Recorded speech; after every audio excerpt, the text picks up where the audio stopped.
Chapter 636. Sooner or later we will have to face it. Why should we be afraid? Dudian indifferently said, "Get ready."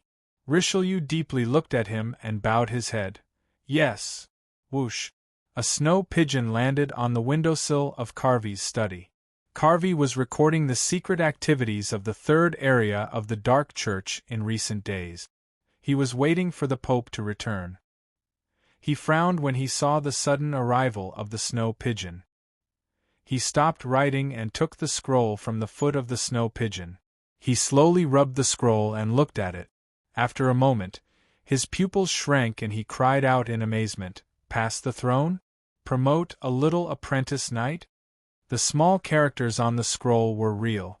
After a moment Carvey slowly recovered. He felt that it was unbelievable. He even felt that someone had secretly borrowed this communication channel or replaced the letter. "Let's verify it first," he thought in his heart. He immediately took out a new piece of paper and started to write. On the other side, the famous poet Anthony was drinking and explaining the difference between classical and modern poetry to his two proud students. Suddenly, his eyebrows twitched and a glimmer of light flashed in his eyes. He calmly stopped his lecture and said, "Today's class is over. Go back and think about what the teacher said. Remember, emotions are not the only thing about poetry. Poetry not only has praise, but it also has criticism. Most importantly, poetry must have dignity." "Yes. Yes, teacher." The two students respectfully got up and left. After the two students left, Anthony indifferently said, "Sir, come out." A figure shrouded in a black robe slowly walked out from the shadows behind the room. His body seemed to be filled with a vague mist, making it difficult to see his face and figure. He laughed in a low voice. "Master has implanted a hunter's eye. His perception is really not comparable to ordinary people." "I dare not." Anthony indifferently said, "Sir is the master. You flatter us. We only know how to do what you call evil. We can't be compared to a great poet like you." The black-robed figure laughed. "Today I came to find you mainly because the Holy Church has given you a task. I hope you must complete it by today." What mission?" Antonia frowned. The black-robed figure said in a low voice, as usual, still writing poems. "This time, it's a poem in praise of an apprentice knight of the Light Vatican. His name is Barton." "Eulogizing an apprentice knight?" Antonia was a little surprised. "And one from the Holy Church? When did the Dark Church become so kind?" He pondered for a moment and said, "Is there anything special about this person?" "There's nothing special about him. He's just a normal person." The black-robed figure said slowly, however, "His identity is not ordinary. He is about to ascend the throne and become the new pope." "A new pope?" Antonia stood up abruptly from his chair and looked at the black-robed figure in shock. "You're saying that Richelieu is going to abdicate? How is this possible? How could this happen so suddenly?" "It is very sudden, which is why I need you to compose a eulogy for the new pope, to make everything seem more natural," the black-robed figure said. Anthony was startled. He suddenly realized something. His heart was filled with a chill. Is it possible that the Dark Church is the one who planned the change of the Pope? How is this possible? This is not something you should know. You should think about how to write a good eulogy. The black-robed figure said coldly. "Write it and give it to the Rice Chamber of Commerce. They will print it for you as soon as possible." "Rice Chamber of Commerce?" Antonia's face slightly changed. Although he didn't have a deep relationship with the Dark Church, but he knew that the Rice Chamber of Commerce was controlled by the Dark Church. In other words, this matter was completely planned by the Dark Church. It was hard for him to imagine how the Dark Church could suddenly get involved in the change of the Pope. It must be known that the Holy Church had been suppressing the Dark Church for so many years. Otherwise, the Dark Church wouldn't have been forced to hide in the dark.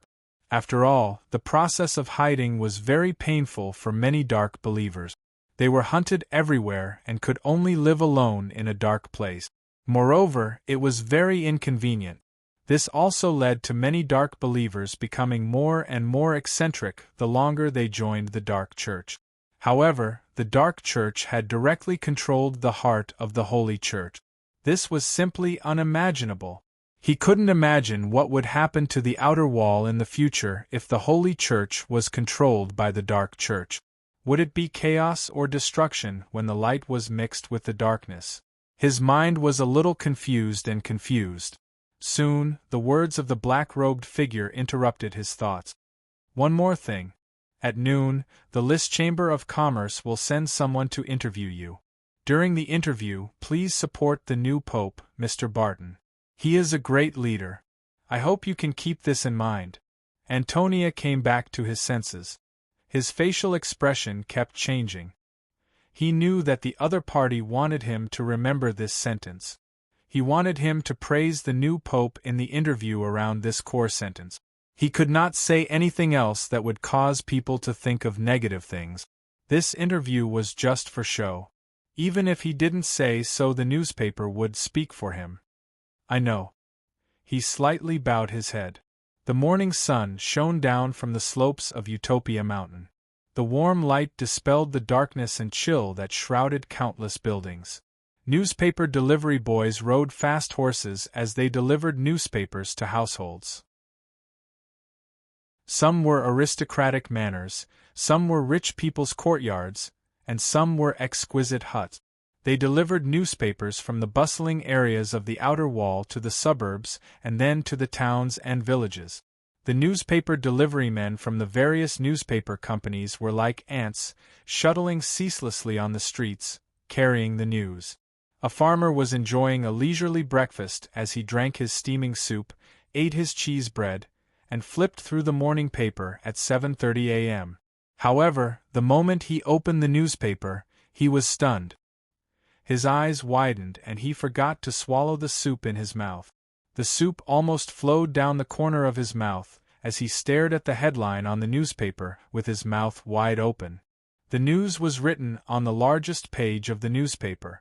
Mr. Richelieu, the 9th Pope of the Holy Church, will inherit the position of Pope. The new Pope will take charge. The farmer was stunned for a moment before he came to his senses. He hurriedly continued reading, and after a while, he finished reading the entire newspaper. The soup was no longer hot, and the cheese bread beside it was cold, but he had completely forgotten about it. He was lost in thought. After all, the matter of the replacement of the Pope was a huge matter even for an ordinary citizen like him. In addition to spreading faith and building shrines, the Luminous Church was also in charge of land division, as well as some land taxes, asylum tax, and so on. The so-called asylum tax was something that everyone had to pay, even the commoners in the common district were no exception, unless they were so poor that they ended up in the slums and became refugees. The asylum tax included a lot of things such as the invasion of the dark believers, the invasion of monsters outside the giant wall, and so on. But it didn't include the invasion of beasts. This was the responsibility of the military. Therefore, these taxes may change if the Pope was replaced. This had happened in the past when the Pope was replaced. The biggest change was after the 6th Pope took office. He increased the asylum tax by 10% in one fell swoop. This made the civilians miserable. Fortunately, the Pope was killed by the dark believers in less than 10 years. It was one of the few times in history when many people were grateful to the dark believers. The new Pope. The farmer looked worried. This year's harvest was not good. If the new Pope raised the tax, then the burden on his family would be heavy. He might even have to face the situation of firing the serf. As the morning newspaper was sent out, exclamations were heard from the various manors. The sudden news caught everyone off guard. They didn't expect the change of the Pope to be so sudden. Although such a sudden change had happened in history, but not many times. Was there something wrong with the body of the previous Pope? For a time, countless people speculated. At the same time, they were full of curiosity about the identity of the new Pope. In a room in the headquarters of the trials, Feyrat stared at the newspaper in his hand. He read it over and over again, reading every word carefully. Only when there was no possibility of a mistake did he slowly put down the newspaper. With a loud bang, he slammed the newspaper on the table, his eyes almost spitting fire. "Damn you, Richelieu! What the hell are you doing? Sir, why didn't you inform us that the Pope is abdicating his position? Did he suddenly get a bad disease?" An old man wearing a priest's robe asked in confusion. Feyrat tightened his grip on the newspaper and said, "With his vigilance, do you think he will contract a disease? The old guy cherishes his life the most. The doctors around him are the best in the outer wall. If he had a bad disease, then they would have already found it. Then why did he suddenly abdicate?" The old priest was even more puzzled. Is his life coming to an end? No, as far as I know he should be able to live for more than 100 years. Feyrat said coldly, "We'll have to ask this old thing to know. Damn it, I don't know where he's hiding now. I heard that he was attacked by assassins before. Someone infiltrated the higher-ups of the Vatican, so he disappeared. I didn't expect that his disappearance would cause such a big commotion." The old priest was startled. Did someone kidnap him and force him to abdicate? Fey narrowed his eyes. There is such a possibility, but it is unlikely. The old guy's strength is much stronger than the great Light King. The old priest was stunned. Immediately inform the presiding judge of the branches. Make sure that they send out all of their people to find this old guy.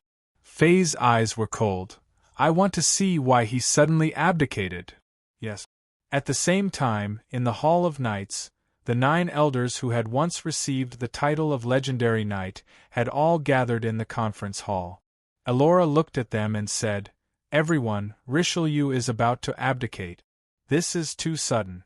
Who knows where he is now? Great Elder, this matter is too sudden. It is normal if ordinary people didn't get the news, but we didn't get any news in advance. Is there something fishy going on?" Another person said, "Yes, in my opinion Richelieu made such a decision because of a plan and purpose. We have to guard against it. Yes, in recent years Holy Church has been oppressing the Knights' Hall more and more. If we didn't have the support of the nobles, then we would have suffered a big loss. However, I'm sure you all know about the new rules of the Light Curia 5 years ago. Any noble who joins the Light Curia can pass the examination unconditionally. Moreover, they can become an official Knight of Light in about 3 years. If they perform well, they can advance even faster. This rule is obviously to snatch the power of the nobles away from us. Holy Church has a lot of tricks up their sleeves. I wonder if they have the cooperation of the military this time." Elora listened to everyone and was silent for a moment. Then she said, "We must find Richelieu before noon today. Also, immediately investigate the background of the new pope.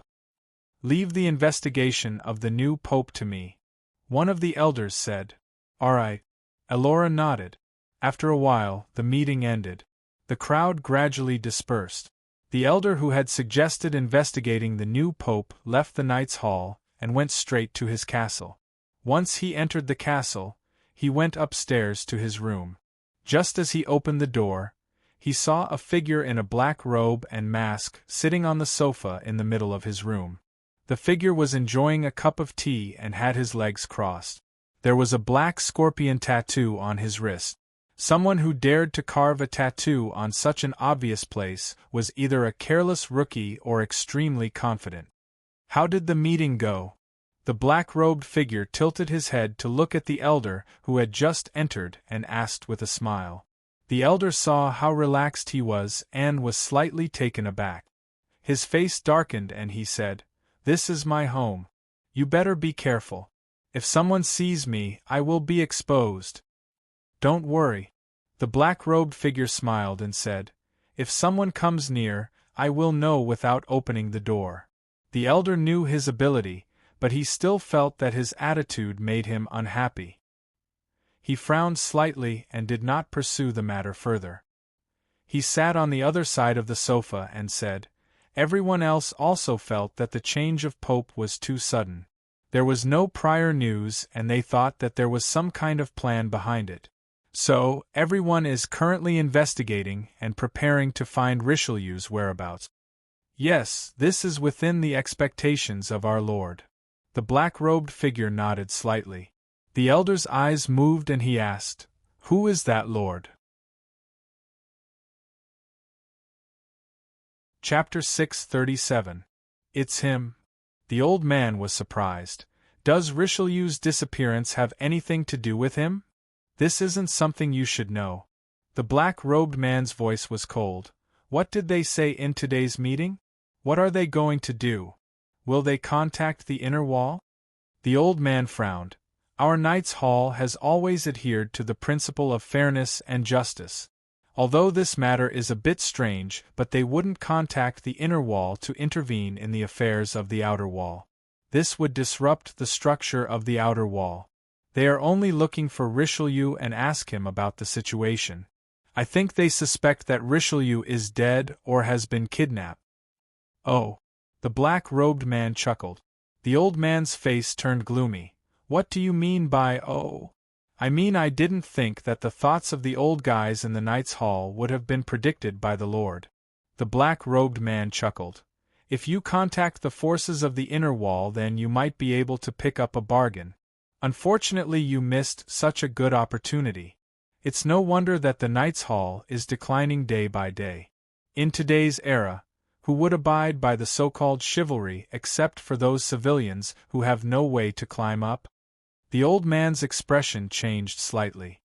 His eyes flickered as he said, aren't you afraid that I'll tell them about this? Do you dare? The black-robed man smiled as he looked at the old man. The old man looked at him. I'm cooperating with you because I'm grateful to you. Why wouldn't I dare if it's about the life and death of countless people in the outer wall? Then you can try. The black-robed man didn't care about the old man's angry expression. Don't forget what you've done. Your family, your children, grandchildren, and all your friends will be burned at the stake if it's exposed. There are more than one legendary knight who colluded with the Dark Church. You know better than me what happened to them.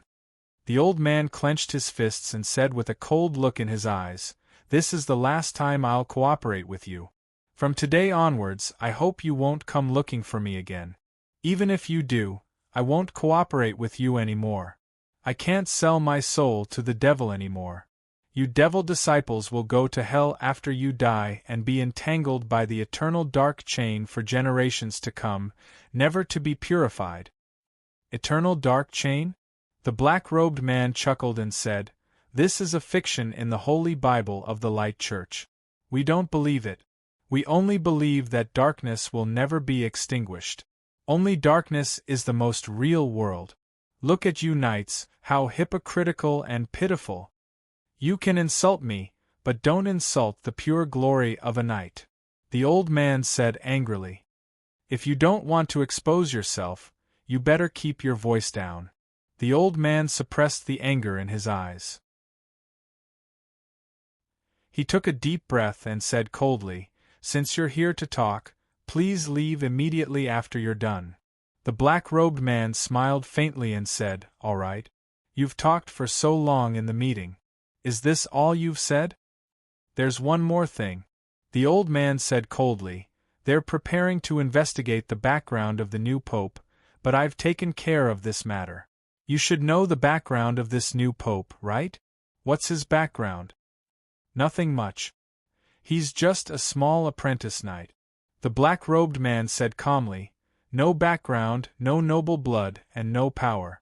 To tell you the truth, this person is just a puppet supported by His Excellency. The real pope is His Excellency. The old man was stunned. His eyes were filled with intense shock. Isn't he your chairman? Could it be that Richelieu has really been kidnapped by him? How did he manage to get his location? What is Richelieu thinking?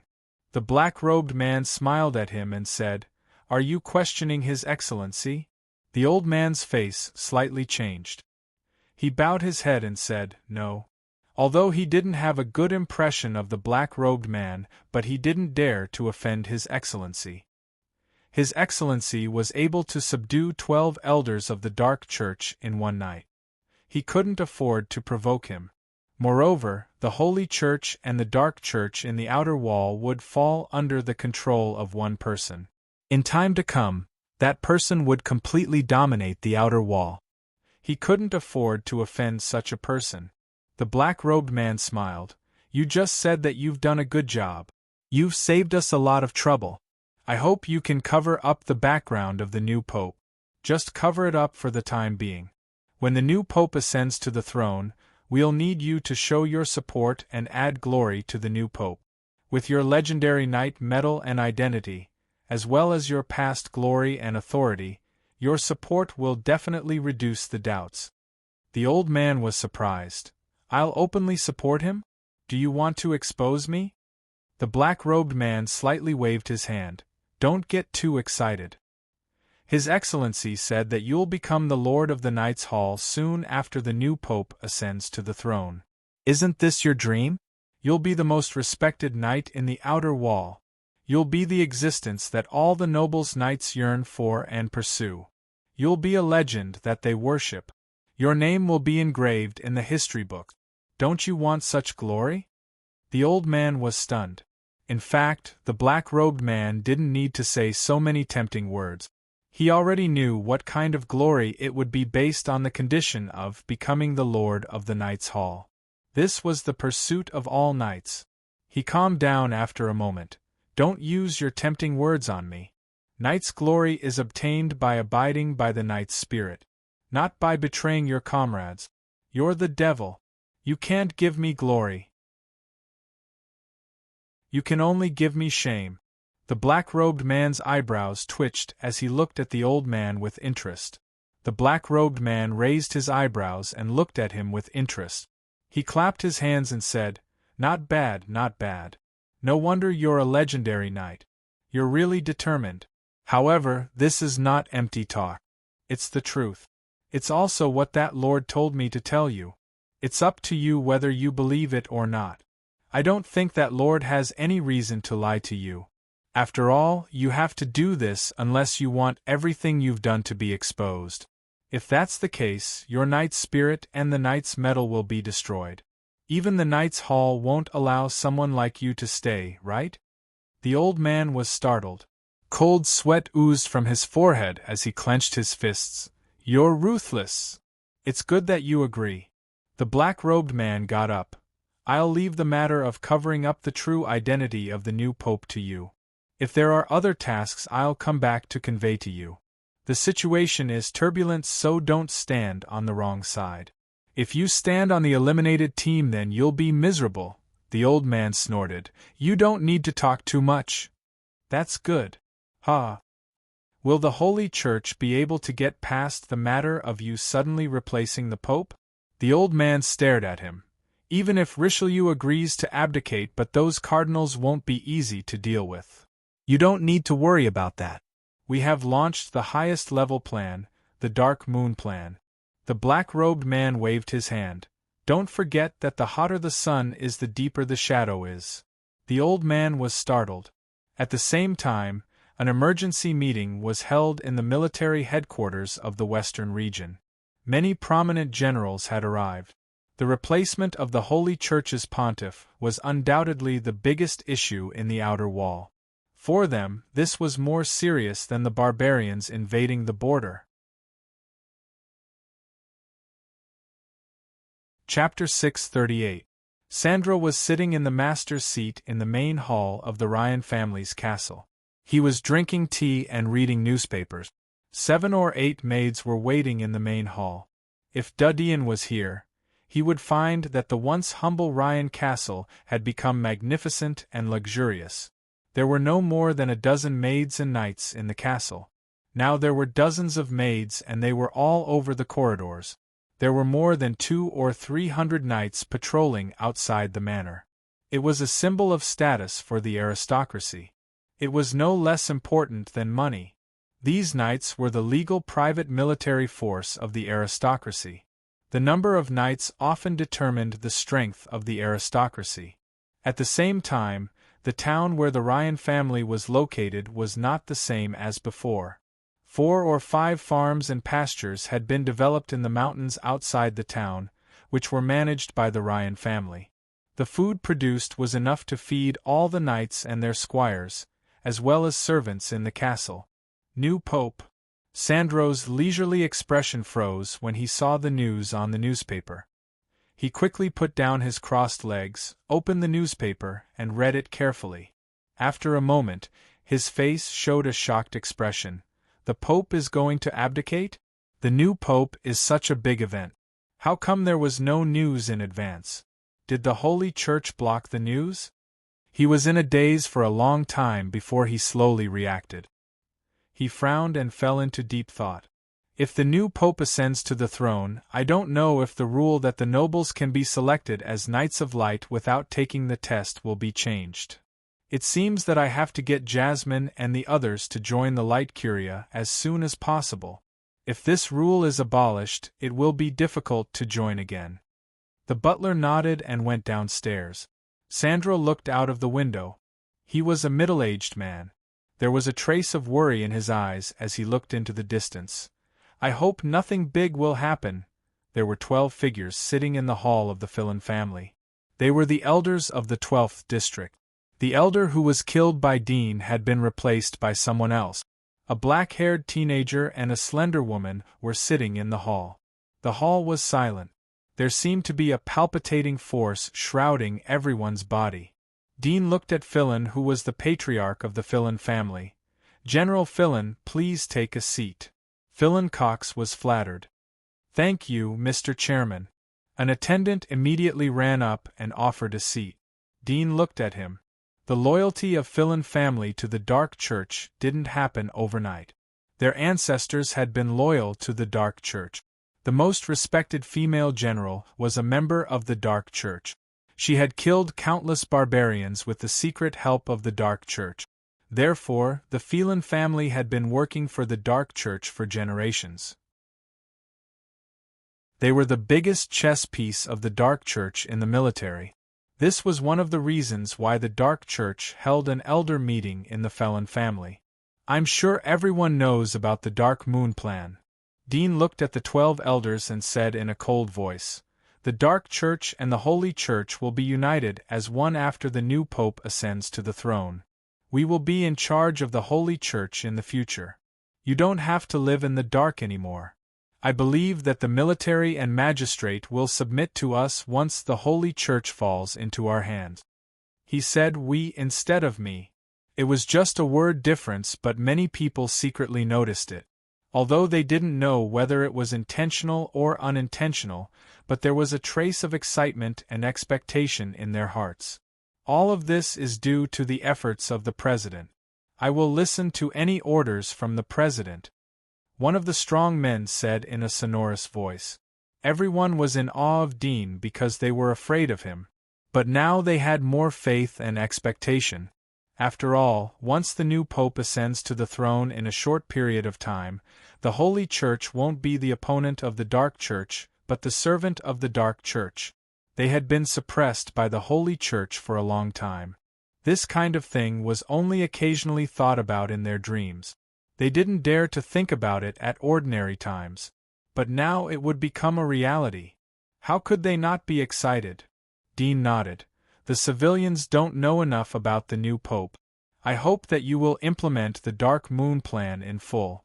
In addition to the highest core chess pieces, there is no need to hide the chess pieces that we have placed in other forces. Now is the time for them to play their role. Elder, these civilians don't know anything about the new Pope. Can we rely on their words alone? Someone asked in a worried tone. Don't underestimate the power of authority. Dudian said in a cold voice. There was a very good example. A deacon of the magistrate didn't investigate in detail and easily judged a case. He said that the defendant was guilty. He said that the wronged person was really guilty. No one would believe that a deacon would judge a wrong case. This is the power of authority. The person who spoke before was silent. Elder, will we be able to rule the entire outer wall after the Holy Church falls into our hands? A young man who had replaced the Night King, one of the three kings, asked in an expectant tone. Dean indifferently glanced at him. The other forces aren't fools. They haven't acted yet because they aren't sure. Sooner or later they will know that the Holy Church is under our control after the new Pope succeeds the throne. Don't forget that they will have their eyes and chess pieces in the Holy Church and us. Everyone looked at each other as they heard the words. Dean raised his hand to suppress the commotion. You don't have to doubt each other. The outer wall will fall into our hands sooner or later. It's useless even if they know about it. Who can stop us from joining forces with the Holy Church? The chairman is right. Someone immediately agreed. The prestigious King of Swords immediately expressed his opinion. The speaker is right. If the Light Church joins forces with us, the military will not be able to withstand a single blow. As for the Inquisition and the Hall of Knights, they are just paper tigers. In the past, they were only able to gain a foothold with the military and the Light Church. Now that the Light Church has fallen, they can only surrender. Well said. Everyone was excited and happy. Dean saw that everyone was in high spirits, so he explained his plan. He also set up a precaution against the interference of the inner wall. Everyone was in awe as they saw that Dean was so thoughtful. After all, it wasn't as simple as they thought. Once the outer wall was unified, then the biggest problem they would face would be the inner wall. However, no one dared to speak out their worries. It would be tantamount to pouring cold water on them and offend Dean. He was a person who dared to kill the Night King. It wouldn't be worthwhile if they provoked him and got killed. However, this worry slowly disappeared after listening to Dean's plan. Great Chairman's considerations are truly comprehensive. An elder said with a soft sigh, full of admiration. I've seen the Chairman's strategy and talent when I was in the 9th Region. It's really admirable. Hawkeye, who was sitting in the seat of the 9th Region, complimented. Dean waved his hand. If everyone remembers, then the meeting is over. Everyone got up and left one after another. Chapter 639. At this moment, most of the people in the hall had dispersed. Sword King was about to leave when he heard Dean's words. He couldn't help but be startled. He turned around and looked at the black-haired boy sitting above. His eyes flashed slightly, and he smiled naturally. It's his blessing that Mr. Speaker has taken a fancy to him. This subordinate is very happy to offer him to Mr. Speaker. Thank you. Sword King turned to the attendant behind him. Black Crow, since the Speaker thinks highly of you, then follow the Speaker. Don't lose my face. Do you understand? Black Crow nodded. Yes. He turned to Dean. Black Crow is willing to follow the Speaker. Dean nodded slightly. He waited for Sword King and the rest of the elders to leave the hall.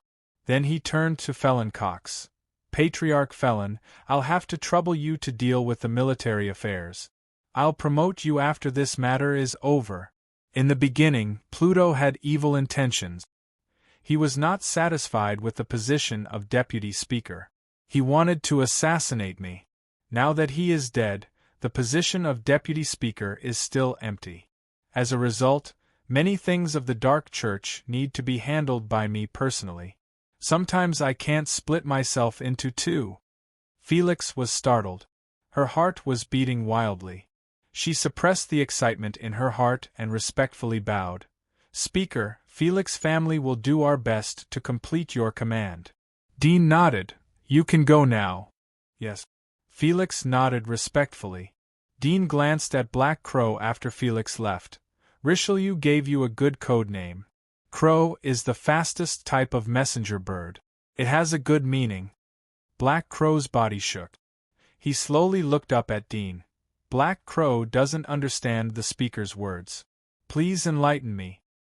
Didn't I say in the meeting earlier? The Pope was kidnapped by me. He confessed everything, Mr. Riley. Black Crow's face slightly changed. He was silent for a moment. He looked directly into Dean's eyes. So, are you going to kill me? If I wanted to kill you, why would I waste time talking to you? Dean indifferently said, Richelieu has abandoned you. Your life should be over, but I'm willing to give you another life. Be loyal to me. How about it? Riley's eyes moved as he stared at him. I'm willing. Very good. Dean smiled and gently clapped his hands. Sergei, who was acting as an attendant, turned to the back of the hall. All of you come out. After a moment, a group of footsteps sounded. Behind Sergei was a group of people dressed in silk and satin. There were men and women, young and old. They were wearing silk and satin clothes that were commonly worn by nobles. However, they couldn't hide the dark brown scars on their faces, arms, and necks. Riley's face changed as he saw these people. His figure flashed as he rushed forward to support a middle-aged man. He looked at the ugly scars on the middle-aged man's arms and neck. Riley's eyes reddened as his body trembled.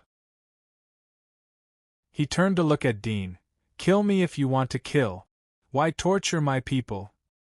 Dean didn't speak. The middle-aged man who was being supported by Riley quickly said, Riley, don't talk nonsense. We are alive thanks to this lord. He is our great benefactor. Riley looked at him and then at Dean. He knew that he had made a slip of the tongue. He bowed to Dean and said, Mr. Speaker, I'm sorry. Black Crow has offended you. Black Crow deserves to die. I hope you can be magnanimous and forgive Black Crow's people. They are innocent. Dean raised his hand to stop Riley's words. I never hurt people who are loyal to me. I won't hurt innocent people either. You don't have to worry about it. Thank you, Mr. Speaker. Riley was grateful as he bowed his head. Child, it's great to see that you are okay. The middle-aged man looked at Riley. He reached out to cover Riley's face. Riley looked at him in a daze, his eyes red. Father, how did you get hurt? Who hurt you? I don't know. The middle-aged man shook his head and sighed. We have to thank this lord. If it wasn't for him, we would have suffered more. Riley nodded. Suddenly he thought of something. He glanced at the crowd behind him. His face changed. Mother? The middle-aged man slightly opened his mouth but stopped. His face was ugly as he bowed his head. Dean slowly said in an apologetic tone, I'm sorry, we were late. Your mother is dead. As if struck by lightning, Riley was dumbfounded. The middle-aged man bowed. He is right. Your mother. She couldn't bear it and passed away. Riley felt his body wobbling. He took a few steps back, tripped over the leg of the chair, and sat down on an elder's chair. But at this moment, he didn't feel anything and just sat there in a daze. Dean looked at him and turned to the middle-aged man. You guys have a good chat. I'll go first. The middle-aged man said in awe, Thank you, Mr. Speaker. Dean took Aisha's hand and left. Sergei followed behind.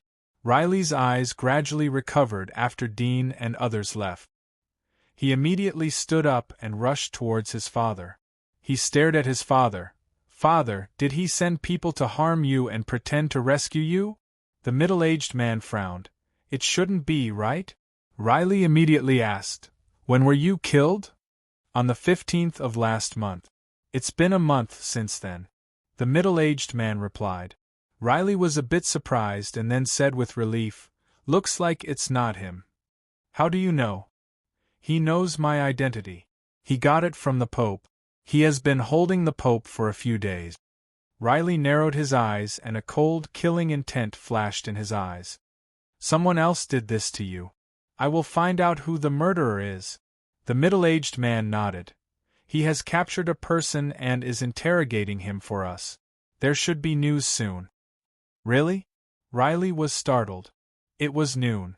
Everyone in the streets and pubs of the outer wall and civilian areas were talking about the change of Pope. Everyone was curious about the origin of the new Pope. They didn't care much about the reason for the change of Pope. First, they didn't think too much about it. Second, even if they thought about it, they knew that they wouldn't be able to know the reason with their own ability. Everyone wanted to know who would be the next pope. Would it be the cardinal that they were familiar with? Or would it be someone hidden by the Holy Church? I heard that the new pope is very young. He must be a genius. Is it God's instruction for him to be the pope at such a young age? Why doesn't God of light care for me? I don't want to be the pope. I want to be a knight of light. You believe in women. God of light didn't purify you. You scum. Amidst the chatter in the tavern, a clear voice suddenly said, "As far as I know, this new pope is a once-in-a-century genius of the light curia. He showed extraordinary talent before he was 10 years old and received the God of Light's instruction to enter his dreams. Since then, he has been secretly protected by the light curia and is being groomed as the successor of the pope. It is said that he is not only proficient in poetry and music, but also excellent in swordsmanship. He has been secretly taught swordsmanship by the great Light King since he was young." The rest of the people couldn't help but look at the speaker. A strong man with a red face asked in a rough voice, "Who are you? How do you know about this?" The man raised his head and took a sip of wine. He laughed and said, "You haven't seen the special report of the Luminous Church, right? It's all written there. And today I saw Master Antonia's new poem. The whole poem is full of praise for the new pope. Tell me, if he is not a virtuous person, why would Master Antonia praise him like this? You know, Master Antonia is famous for his arrogance. He never flatters anyone. He once wrote a poem to scold a general in the military." Hearing his words, the others were a little surprised and looked at each other. The strong man stared at him with his bell-like eyes and said, "Have you read the newspaper of the Holy Church? Are you from the Holy Church?" The man said proudly, "Although I am not, I have a friend who is. I heard it from him. This matter has already caused a sensation in the Holy Church." Everyone came to a sudden realization and couldn't help but feel surprised. Awesome! I didn't expect a master like Antonia to write a poem to praise the new pope. I remember that when the previous pope succeeded, Master Antonia didn't write a poem to praise him, right? Bulsh *t. When the previous Pope Richelieu succeeded, Master Antonia was still wearing diapers. Ha ha ha! Who is this Master Antonia you are talking about? You are illiterate. You don't even know Master Antonia? You read the poem for nothing. You said that he is illiterate. How can an illiterate read a poem? The tavern resumed its chaotic state of conversation. The person who spoke earlier took out money to pay the bill as he drank. Then, he left the tavern quietly and walked towards the end of the street before entering another tavern. After leaving the Filin family, Dudian suddenly thought of an oversight. He said to Sergei, "Go and inform Hawkeye. Let him do something." Sergei whispered in Sergei's ear. Sergei was startled after listening to Dudian's order. Yes. Barton and other apprentice knights were on duty on the hill next to the Utopia mountain. Suddenly, more than a dozen horses galloped up from the foot of the hill. All of them were excellent breeds of white wolf horses. They were extremely fast and had sharp teeth. They were the exclusive mounts of regular knights of light. There were silver-armored figures sitting on the back of the horses. In front of these regular knights of light, there was a figure wearing a bright red robe. It was like a strong flame blooming in the snow. It was full of sacred feeling. Barton and others were stunned as they saw the blood-red robe. They couldn't help but rub their eyes. Yes, it was the clothes of a cardinal. A cardinal had come here. Everyone was stunned, but they quickly regained their senses. They suppressed their excitement and straightened their backs, standing ramrod straight. Elnarin rode to the front of the hill. He saw a familiar face in the crowd according to the portrait. There was a trace of jealousy in the depths of his eyes. But he knew that he couldn't do anything about it. He dismounted and came in front of the man. He slightly bowed and said, "Are you Mr. Barton?" Barton was stunned. The other apprentice knights were also dumbfounded. Their eyes were wide open and their chins were about to fall to the ground. "Mr. Barton? Cardinal? How could he call him that? Barton was so nervous that he stuttered, "Yes, it's me." Seeing this reaction, Elnaran sighed in his heart again. He thought to himself that in the entire Radiant Church, there were so many people who were better than Richelieu that they could line up outside the Golden Wall. He really couldn't understand why Richelieu would choose such a useless person. He still maintained his politeness and said, "Mr. Barton, are you free? Please come with us." Barton was stunned. He suddenly thought of what Dean had said before. His heart jumped. Was it not a joke? "Yes, I'm free," he quickly replied. "Please come with me." Elnaran immediately turned back to the horse. Barton followed behind him in a daze. The other apprentice knights wanted to poke their eyes out when they saw this scene. This dull boy from a noble family was actually appreciated by the cardinal. It was simply unbearable. They knew that from now on they would lose a free laundryman. Moreover, they would have to look up to this person. Elnaran saw Barton's silly look. He pointed to an empty horse and said, "Mr. Barton, please get on the horse."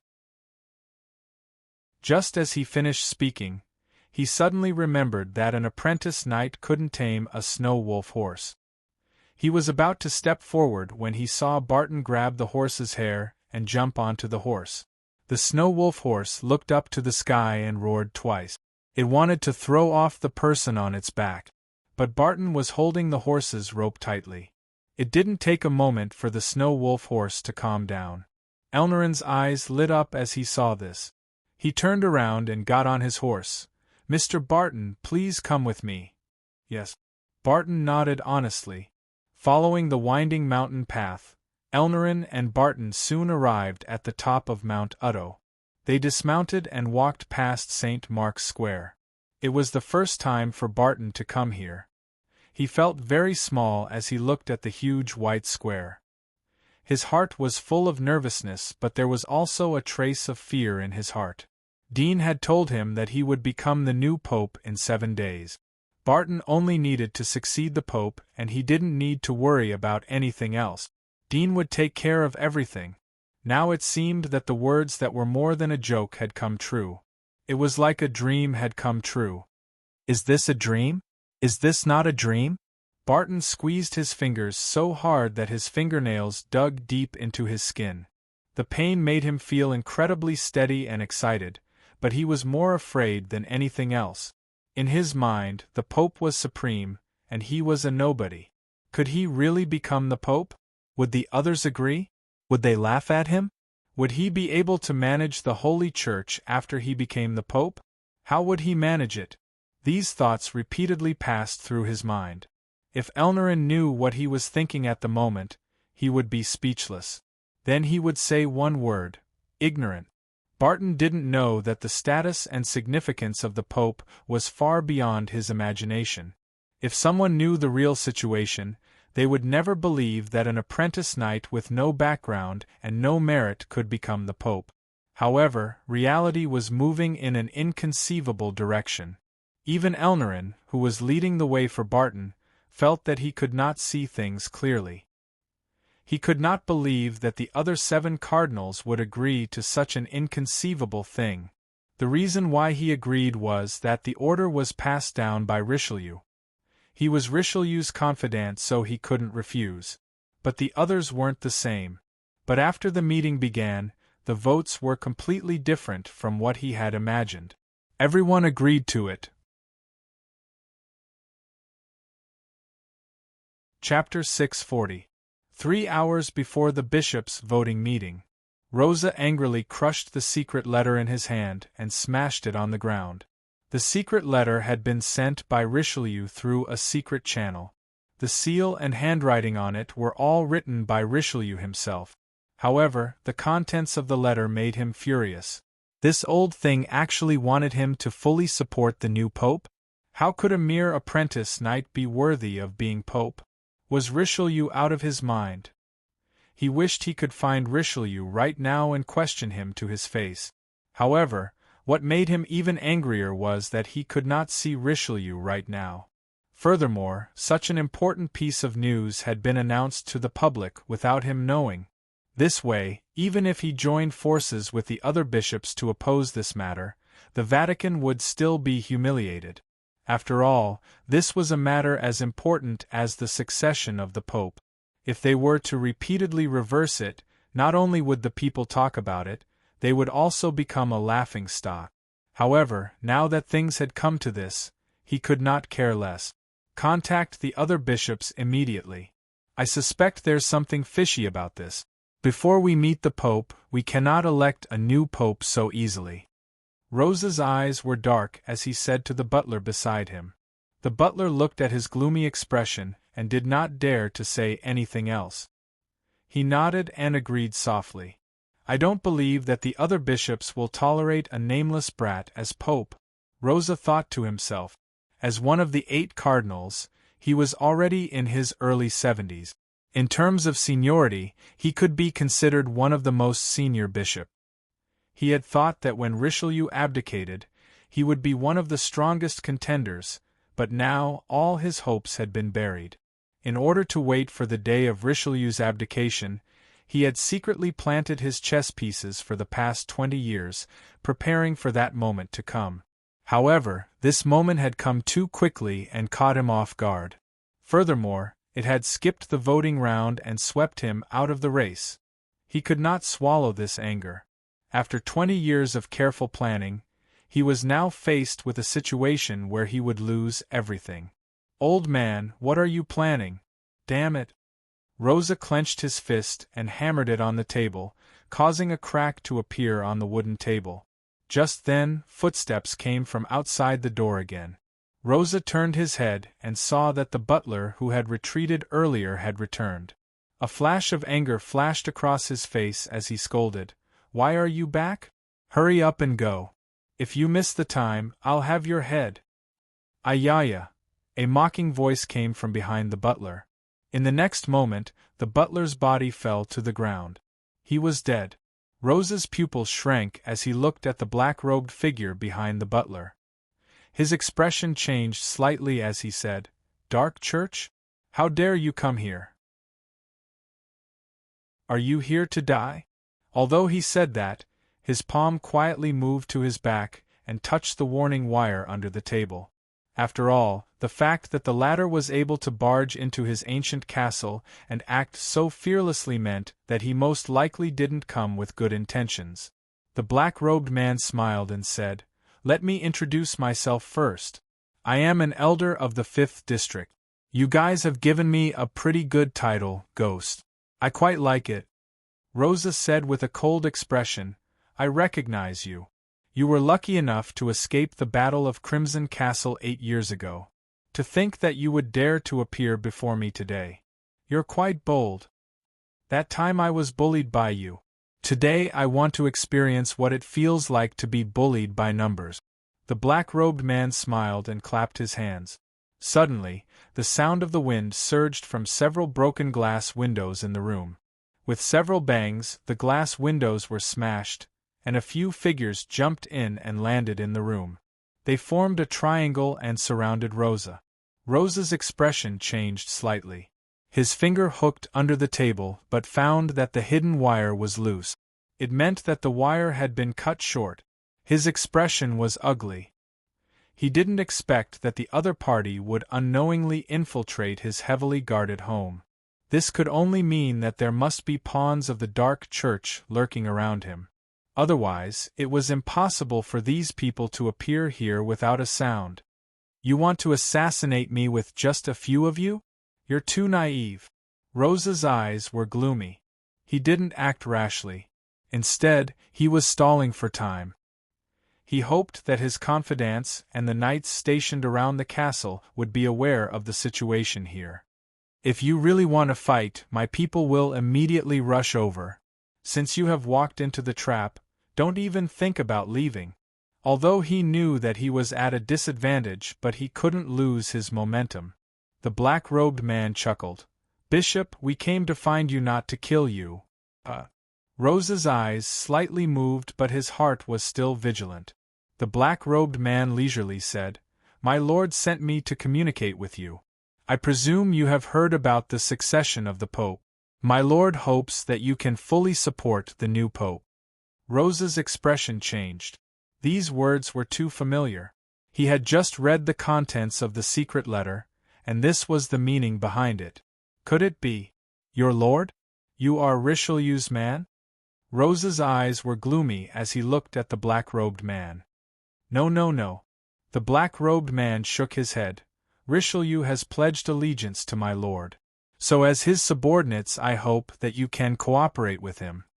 Rosa was startled. His Highness the Pope will pledge allegiance to your lord? Who is your lord? You wouldn't know, but my lord is a big shot from the inner wall. The black-robed man smiled. He didn't know much about Dean. He deliberately said that Dean was from the inner wall in order to deter Rosa. After all, Dean had given him the task of asking Bishop Rosa to support the new pope. The word invite was very particular, so it was up to him how he wanted to invite. Inner wall. Rosa was shocked. He felt the pressure in his heart. There was a great possibility that the person who was able to kidnap Richelieu was from the inner wall. After all, Richelieu's strength wasn't simple. At least as far as Rosa knew, the old man's strength was above the Light King. Bishop Rosa, have you thought about it? The black-robed man wasn't in a hurry. Rosa stared at him for a moment, then gritted his teeth. The new pope is a member of your dark church. Letting him take the throne is tantamount to handing over the Holy Church to you dark believers. Don't even think about it. I won't agree even if I die. Then die. The black-robed man shrugged and waved his hand. Whoosh, whoosh. The surrounding figures suddenly leaped up and pounced towards Rosa. Rosa was shocked, but he didn't panic. He retreated and hit the glass window behind him. Puff! A cold light suddenly pierced through the window at an incredible speed. Rosa turned pale with fright. He did not expect that there would be another person hiding outside the window without making a sound. Although his perception was not strong, it was not so weak that he could not detect someone at such a close distance. This could only mean that the other party was a terrifying assassin who was extremely good at hiding. The sharp blade pierced through his back, and pain instantly spread throughout his body. Rosa growled in pain and struck out with a backhand palm. With a bang, the withered old palm struck the black shadow outside the window. The black shadow let out a muffled groan, and his body flew out of the window, falling more than 10 meters down the stairs. Just as he was about to fall, he quickly grabbed the wall with his palm. There seemed to be a suction force in his palm, and he actually stuck to the wall like a spider. On the other side, when Rosa repelled the ambushers behind him, his body was obstructed, and he was immediately surrounded by several people around him. He glared angrily, and with a low growl, he slapped at one of the slender figures, trying to find a way to break through. This slender figure held a soft sword in her hand. As she moved, it was like countless silver snake heads swaying, pouncing towards Rosa's face. Rosa was unarmed and didn't dare to face the attack. He immediately retracted his hand. At the same time, he felt his strength rapidly draining. The pain in his back spread to his whole body in a short moment. He was just about to change his hand to defend when the pain surged to his arm. In an instant, like a cramp, his body stiffened. In this brief moment of stalemate, the pincer attack instantly hit Rosa. With a loud bang, Rosa's body flew out like a rag bag, smashing into the wall of the room. The huge oil painting hanging on the wall was also shaken off, and the dust fell on Rosa's face and hair, making him look extremely wretched.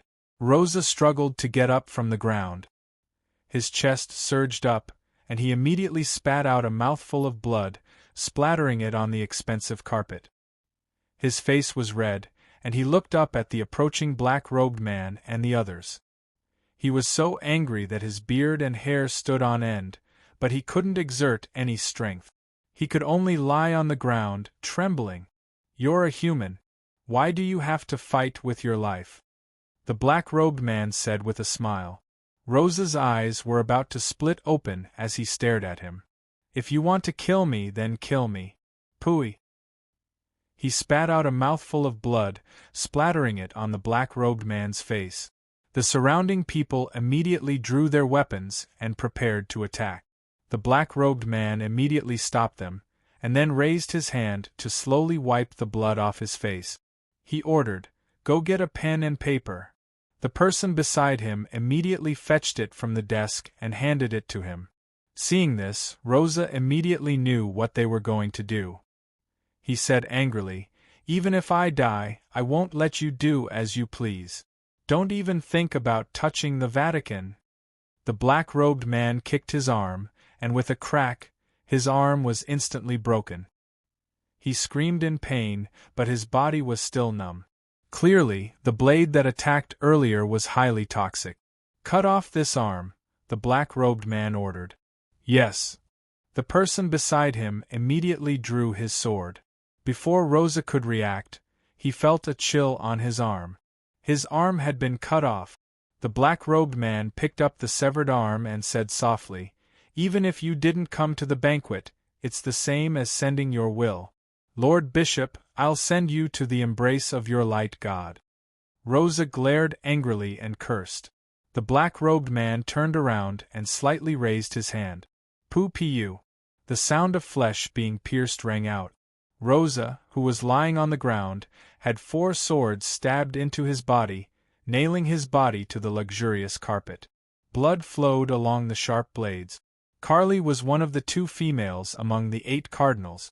She was 38 years old this year, and to be able to become a cardinal at this age was extremely impressive. She was the youngest among all the cardinals. Of course, this also had to do with the help of her family. After all, her grandfather was the 4th pope. "Madam Carly, have you finished writing?" On the sofa in the study sat a short old man. He carried a broadsword on his back and was wrapped in black cloth. In other places in the study stood 4 figures in black robe. Their auras were grave and stern like 4 ghosts. At the feet of the short old man there were 2 corpses. One had its head cut off, and the other had its chest pierced through. The wound was extremely large. Many nobles recognized these 2 people. They were the personal attendants of Cardinal Carly. Although they were only attendants, in the eyes of many nobles they were still important figures. In front of the desk, Carly's hair was disheveled, and she sat on the chair with an ugly expression. She held a pen and struggled to write down the short old man's words. There was a bright red palm print on her beautiful cheek, and it was the short old man's hand. In the hands of the famous Sword King of the Dark Church, she had no power to fight back and could only obey. After a moment, Carly finally finished writing the letter. The pressure on her body seemed to have been lifted. She bit her lips. She knew that doing this meant that she had betrayed her faith, betrayed the Dark Church, and betrayed the great God of Light. But if she didn't do this, not only would she die, she would also implicate her family. She only hoped that the other cardinals could escape this calamity. As long as there was opposition, this puppet pope controlled by the Dark Church would not be able to ascend. "Let me see."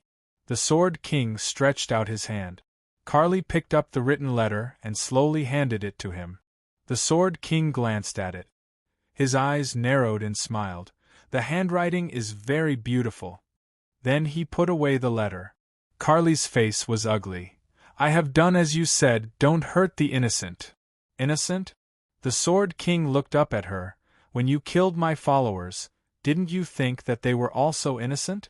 It's just that their preferences are a little different from yours." Carly knew that she was not qualified to reason with him. She gritted her teeth and bowed her head, not saying a word. "Now we still need you to come with us." The King of Swords stood up, patted the invisible dust off his body, and said, "How can there not be a bishop to support the new pope's ascension? At that time you will also be able to see the Pope Richelieu that you have always been thinking about. He will give you an answer. I hope you won't be stupid. I can kill you at any time." Carly clenched her hands, her nails digging deep into her palms. She knew that she had no choice but to see Richelieu. There seemed to be a glimmer of hope. In another castle, Rados was sweating profusely. He quickly wrote the letter and handed it to the black-robed man in front of him. He squeezed out a smile and said, "Do you think this is okay?" The black-robed man glanced at the letter and put it away. He looked up at him mockingly and said, "I didn't expect that there would be such a weak existence among the cardinals. If the other cardinals were like you, it would save us a lot of trouble." Rados smiled and said, "You are right. What else do you need me to cooperate with? Just say it. Come with us." The black-robed man was too lazy to say more. He snorted and turned to walk outside. He lifted his feet and stepped over the several bleeding corpses on the ground. 2 hours after the end of the voting meeting, Barton followed Elnarin through St. Mark's Square and arrived in front of the Pope's Basilica. Barton looked up at the magnificent basilica, his face full of shock. It was the first time he had seen such a magnificent building. A solemn and sacred aura hit him in the face, making him feel deep veneration. All the distracting thoughts were instantly thrown to the back of his mind, and his heart was filled with devotion. "Come in." Elnarin led the way. Chapter 641. These people were dressed in luxurious clothes and stood in 2 rows. Their expressions were respectful and pious, as if they were praying for the commoners. The fluorescent stones taken from the bodies of the monsters emitted a holy and gentle radiance that illuminated the hall, as well as their bodies, faces, and even their eyelashes. In the gentle radiance, they exuded a solemn and holy aura. On the high steps behind these people stood a figure with a crown on his head and a scepter in his hand. He was an old man dressed in a gorgeous robe that looked like the stars and the moon. He had an elegant temperament and a gentle expression, but the white hair on his temples and his slightly sunken eyes made him look a little haggard. Barton's eyes widened as he saw the old man.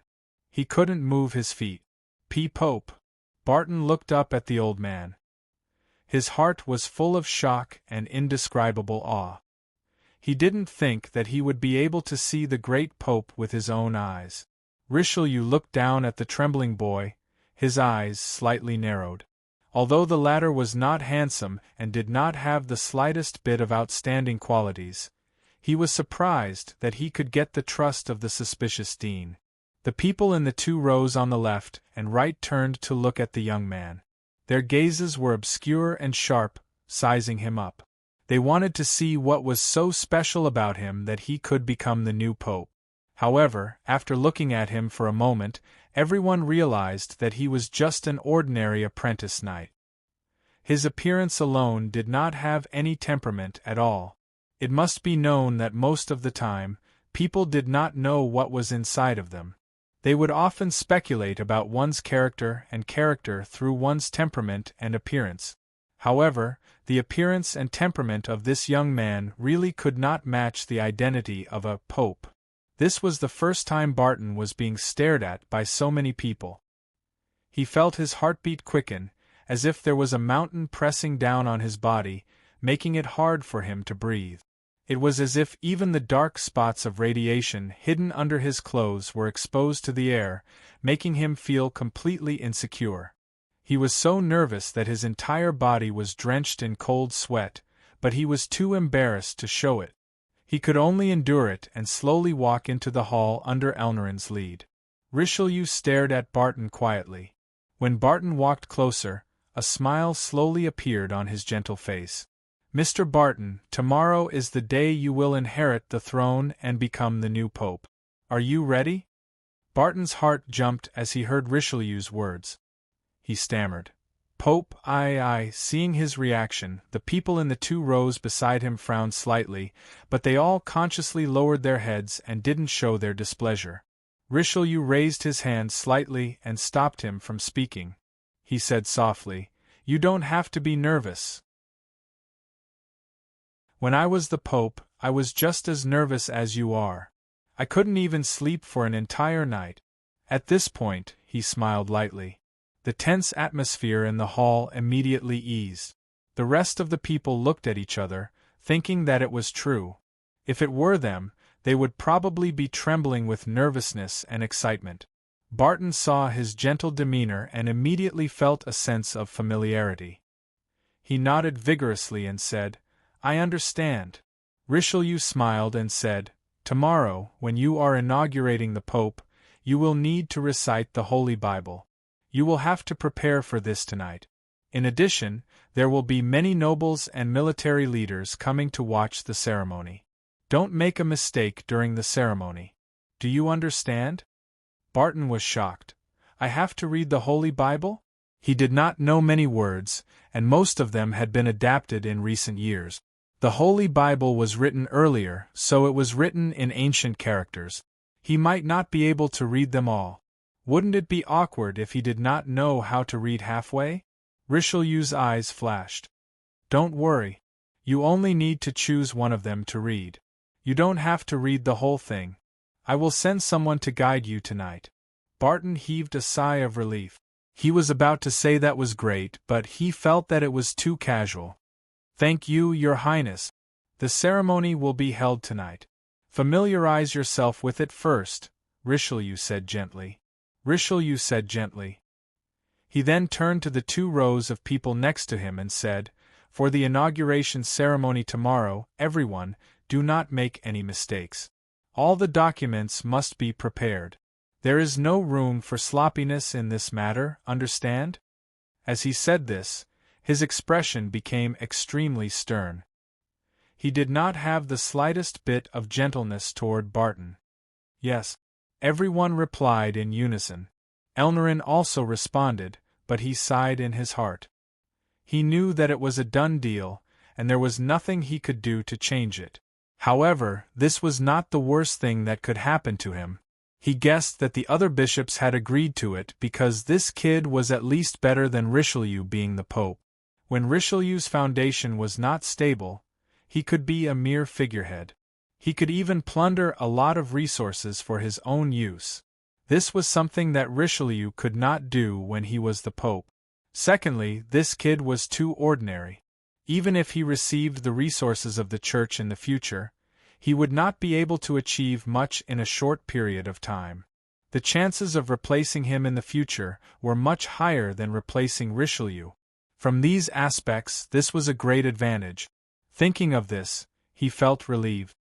He suddenly felt that this kid was much more pleasing to the eye. The night passed in the blink of an eye. The light church's St. Mark's Square carried out the rehearsal for the ceremony the entire night. Barton had participated in it several times, and after familiarizing himself with it, he began to read the light scriptures under the guidance of someone arranged by Richelieu. The rest of the Knights of Light, the Knights of Light, and the Priests of Light were still rehearsing it over and over again. Only when there were no mistakes did the grand rehearsal end. The light of dawn shone down from Mount Utopia. Although it was early in the morning, the foot of the mountain was already very lively. Groups of carriages came slowly, with the flags of various nobles on the carriages. There were also carriages from the military, as well as carriages from the Court of Judges and the Hall of Knights. The pedestrians who had come to watch the grand ceremony saw the carriages passing by and were excited, pointing and whispering. Dong! Dong! The holy bell rang, and the echo spread throughout Mount Utopia. The grand ceremony began in St. Mark's Square. On this square that had endured for more than 200 years, the statues of the previous popes were huge and towering, overlooking the densely packed figures in the square. With the sound of poetry and music, Barton and Richelieu entered and ascended the highest altar. Barton had never seen so many people before. As far as the eye could see, all he could see were black heads and cheers. He was so nervous that his back was covered in cold sweat. Richelieu sensed his nervousness and guided him slowly through the ceremony. After a while, as the succession ceremony ended, Richelieu retreated from the altar, leaving Barton alone to recite the light scriptures. Chapter 642. Dean's eyes gradually focused as he noticed Richelieu's arrival. He looked up at Richelieu. "How is the ceremony going?" "It's in progress. There won't be any mistakes. Don't worry, Elder." Richelieu bowed his head in a humble tone. He had put down his identity and was respectful towards Dean. Dean nodded slightly. "Let him read the speech we prepared in advance after the ceremony is over." "I will." Richelieu nodded. Dean slowly retracted his eyes and looked at the ground. His thoughts drifted away again. Richelieu peeked at Dean.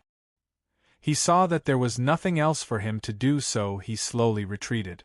When the sun gradually became brighter, the ceremony also came to an end.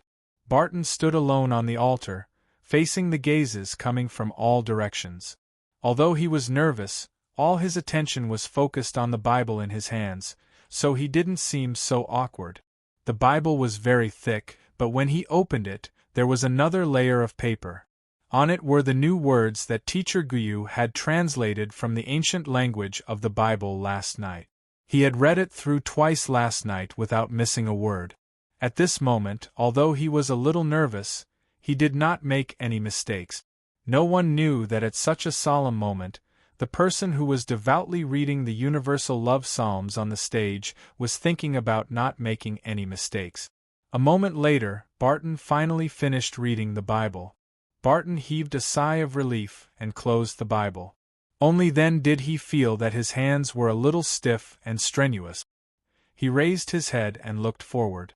Suddenly, he saw countless black heads and the gazes of the distinguished people in the front row. These gazes seemed to be able to see through everything and see through all of his secrets. At this time, Richelieu led two old men in white robes onto the stage. Both of them were holding a tray with the Pope's scepter and the Holy Crown. Richelieu's face was solemn and his steps were steady as he approached Barton step by step. It was the first time for Barton to see such a serious Pope. He was nervous and didn't know what to do. Richelieu looked at the timidity and awkwardness in the boy's eyes. There was a burst of melancholy and sadness in his heart. Although this matter was carried out under Dean's plan, he never thought that the person who would replace him as the new Pope would be such a young boy. He felt somewhat ashamed of the previous popes and the mountain that he once cherished. After a moment of silence, when the preaching bell rang, Richelieu came to his senses. He put away the distracting thoughts in his mind and followed the ritual. As he recited the eulogy and exhortations, he handed the scepter and crown that had accompanied him for many years to Barton. Barton was originally wearing a white hat that covered his black hair. When Richelieu crowned him, he did not take off the white hat. Instead, he put it on. Although people with ulterior motives would find this scene strange, most people had not seen the grand occasion of the coronation of the Pope, nor did they know the traditions of the luminous church, so they did not pay much attention to it. In the blink of an eye, Barton had donned the luxurious and noble robe of the Pope, as well as the crown that represented holiness and truth. He held the scepter that the God of Light had bestowed upon him as he stood on the high altar. Although his eyes were filled with nervousness and unease, his dignified appearance and temperament had already been revealed. A tsunami of cheers erupted from the square, spreading like waves. Barton's heart gradually sprouted confidence as he saw the cheers. It was an unprecedented experience. Amidst the cheers, Richelieu handed the scroll in his hand to Barton and said in a low voice, "You are now the new Pope. According to the rules, you have to state your views on the future of the luminous church, as well as attack the cult of shadows. After you have finished, you should express your blessings." Barton was startled for a moment and immediately put it away. When the cheers ended, Barton coughed lightly and summoned his courage. He opened the scroll and roughly scanned it. After knowing the general content, he immediately read it from the beginning. Countless people in the square listened attentively. This was the main purpose of their visit today. "I declare that from today onwards, the asylum tax of the Holy Church will be reduced by half. From today onwards, all poor towns and villages can apply to the Holy Church for poverty alleviation. Barton's voice was rough as he tried to spread his words as far as possible. The second point, from today onwards, for the next 5 years, all criminals who disrupt the governance of the Holy Church and slight the Holy Church will be pardoned. There was a thunderous cheer from the audience. The military general sitting in the front row, the head of the branch of the magistrate, and the legendary knight of the Hall of Knights were stunned. This first grace was too generous. How much money would be lost if the asylum tax was reduced by half? It was at least equal to the entire annual income of a consortium. As for the second point, it was within their expectations.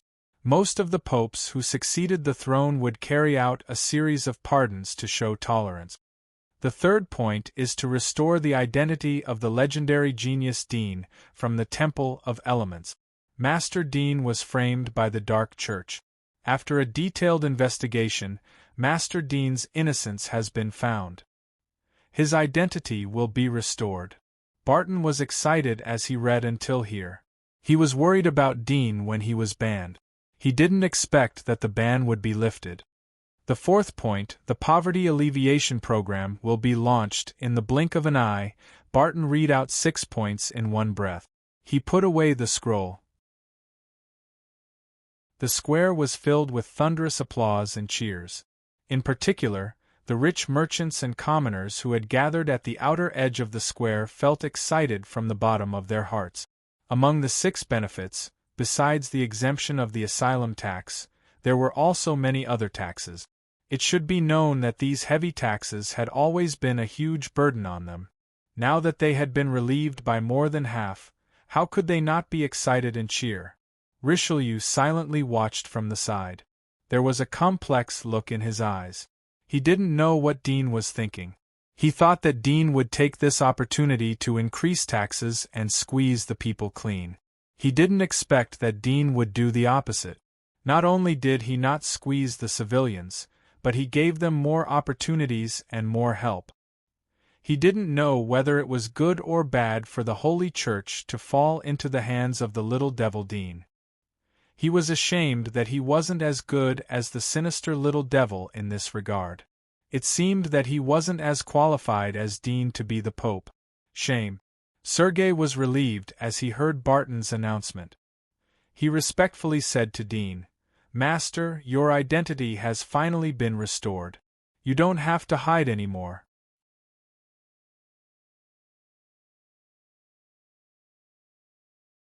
Chapter 643. Inner Wall. A side hall of the monastery. Elder, an urgent letter has been sent from the outer wall. A middle-aged man dressed in a pure white Taoist robe said respectfully in a low voice. At the same time, he presented the black letter with both hands. Stuart, who was dealing with several documents, frowned as he raised his hand to take the letter. The middle-aged man immediately stepped forward and handed the letter to him. Opening the black letter, Stuart quickly scanned through it. His aged eyes narrowed slightly as a cold glint flashed across them.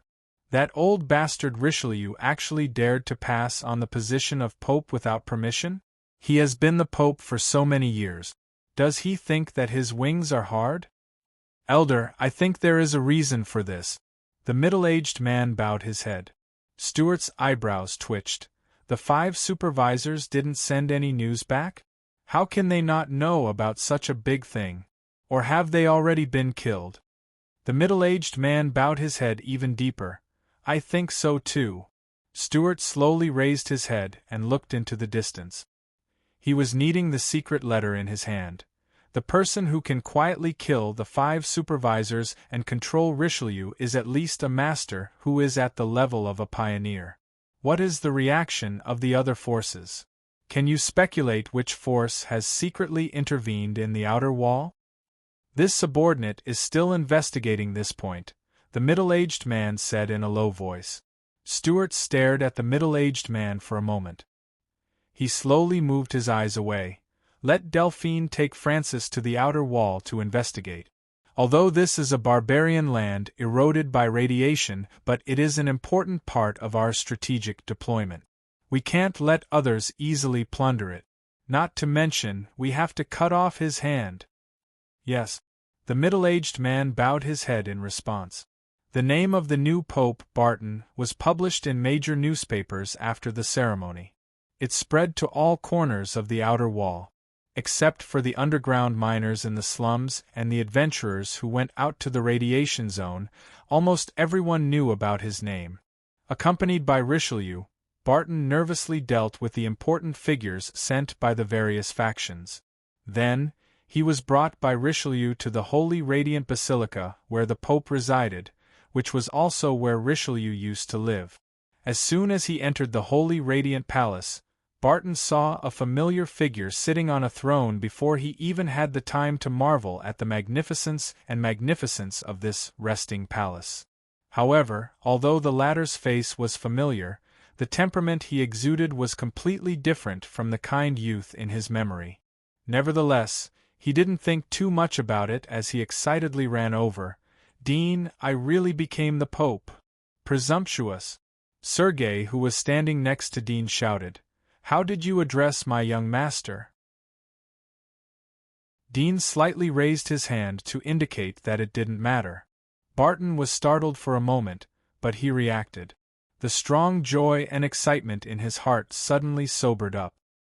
He suddenly remembered that this scene was expected by Dean 7 days ago.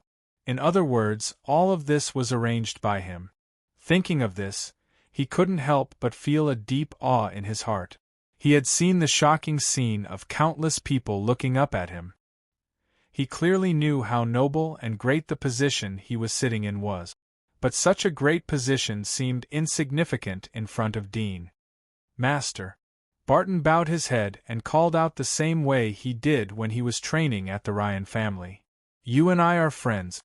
You don't have to be like this." Dean waved his hand. Barton wasn't an ignorant kid anymore. He shook his head.